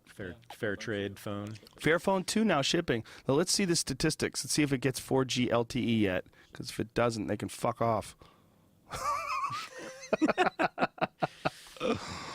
Because it was very limited. What you're saying is that you prefer to have slaves make your phone. No. That's exactly what you just said. I'm joking. 32 gigabytes of internal storage. You fucking clowns. How you getting by? How you getting by with that? Oh, it's a good 5-inch display. Gorilla Glass. I like that. Expandable storage. Micro SD slot. But 32 gigabyte internal. Who's making that thing for them, too? I hope it's only fat, privileged white people. You make them work At Yale. at Fairphone. Look at. I like how they got a black guy with a brick phone. Why? What the fuck are you doing? What is that point? Why do you have that guy with a brick? And They he's give like- the black guy a brick. And he's standing in front of a swamp with people. Yeah. But why are they giving foraging him in a it. brick phone from a fucking rap video in the 80s? Why does he have that? You're supposed to be selling these Fairphones. Do they have good cameras too? What's the camera say, Jamie? The statistics. Doesn't say? It doesn't say what the camera is? How dare they? So I can safely say we're boycotting this shit. Well, I don't know how fair it really is. Like, where are they getting their minerals? Oh, That's what's exactly. important Come on. because I mean, the it's all- minerals. Fair trade generally is a scam. Is it? Yeah, it's nonsense. Really? Well, what does it mean? Like fair trade coffee. Yeah, You're what does getting it from- mean? Well, all right, here's a perfect example. My friend owns Caveman Coffee, and Mm-hmm. Caveman Coffee is a coffee that we have. It is owned by a family in Colombia. It's a single family, single origin farm. So when you buy it from them, you are literally buying from the farmers.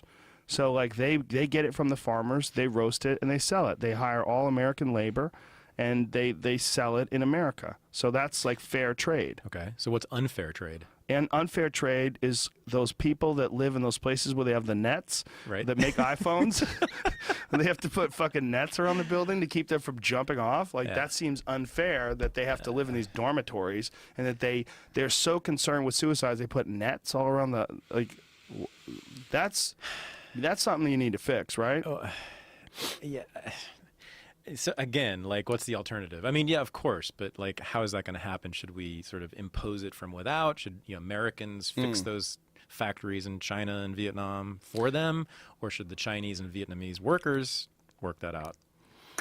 Well, Americans probably shouldn't get their phones made there if the people that are making their phones are being paid. So then you disemploy those people. Do you think those people want to lose their jobs? Question. But how'd they get employed in the first place? Did Americans create this problem by going over there to these slave labor factories and having their phones built there instead of having them built in Ohio? They wouldn't work in those factories if it wasn't better than the alternative. They're making more in those factories, undoubtedly. Otherwise, they wouldn't be in there. I can see that argument. Than they would outside those factories. But the only reason why they are making those phones in those factories is because they make substantially less than someone who works in America. Yeah. And if you look at the conditions that they live and work under, they're horrific. Capitalist development sucks in a lot of ways, right? But it's also necessary to get to something much better, right? So our ancestors worked in factories worse than those, right? But thank God they did, because as a society, we advanced tremendously because of it.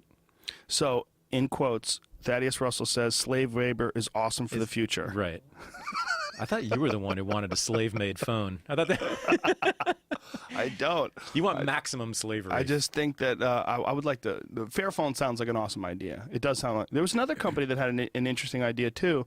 They were going to switch things out modularly. So, like, your screen could be switched out when a new, more improved screen came along. They could switch out your motherboard, switch out all the. It would be like different parts, that it was like a segmented sort of a phone, and the idea being that what we're doing is incredibly wasteful. We have this whole unit as a phone, and then we get a new one every year and a half, 2 years, whatever the fuck it is, and you throw the old one out and you get the whole new one. What they're saying is, no, instead, when they come up with new improvements, like a new and improved camera, you should be able to put that camera section and take the old one out, put a new one in. Sounds good. Yeah. Why not? I mean, but all made by slaves. But who's making? Yeah, there. What is that? Is that the? What's it called? Project Ara? Yeah, made by Google. Oh, okay. Interesting. Okay. ARA, Project ARA. Well, Google's also got a new interesting thing they're doing with their phones. What's their flagship phone called? The Nexus. Nexus. Well, their Nexus phones, they're not constrained to a carrier. So, say if you have a Nexus phone, it'll work on Sprint, T-Mobile, whoever's got the signal. And then you just pay Google. You pay Google whatever the fee is that they charge, and they make some sort of deals out with all the carriers. Is that good for us? Good for you if you want good service. Oh, well, then it's good. Yeah, then I like it. Yeah, because if you're in a place where T-Mobile doesn't work, but you can get, AT&T or Verizon or what have you, you have a Google phone, it'll work. Yeah. If you have one of those Nexus phones. Has any institution or organization changed human life more dramatically than Google? No. I don't think so. No. They're nuts. It's astonishing. That's a really crazy company. For the better. I say crazy in a good way. I know. That's good. That's a good crazy. You can do that. That's fine. But I mean, nothing has advanced human existence more broadly, dramatically, and swiftly than Google, and almost entirely for the good. Yeah, almost entirely. But if you lived in the Bay Area, you wouldn't know it because they're the devil. Well, they're the devil because the people that are being forced out can't afford the homes anymore. I have a friend who was an executive at Google for a long time, and she just left recently for another evil corporation. But when they would tell me how much the houses in their neighborhood cost, I was this doesn't make any sense. There was a house in their neighborhood that was $14 million, and it was just a fucking house. I mean, it was just a house. It was a house. I know. If that house is in Nebraska, it would cost $200,000. It didn't make any sense. But what are you going to do about it? Nothing. Right. I mean, that's what happens is, so San Francisco will no longer be a countercultural center. At all. Not at all, for sure. Nor Manhattan. But those people will move. They'll go somewhere else. They'll establish a new Portland hub. Your spot. Portland, well, actually. That's super counterculture. And then Portland's going to become too expensive, and then they'll move somewhere else. Eugene. Yeah, well, where I'm going, Salem, yeah.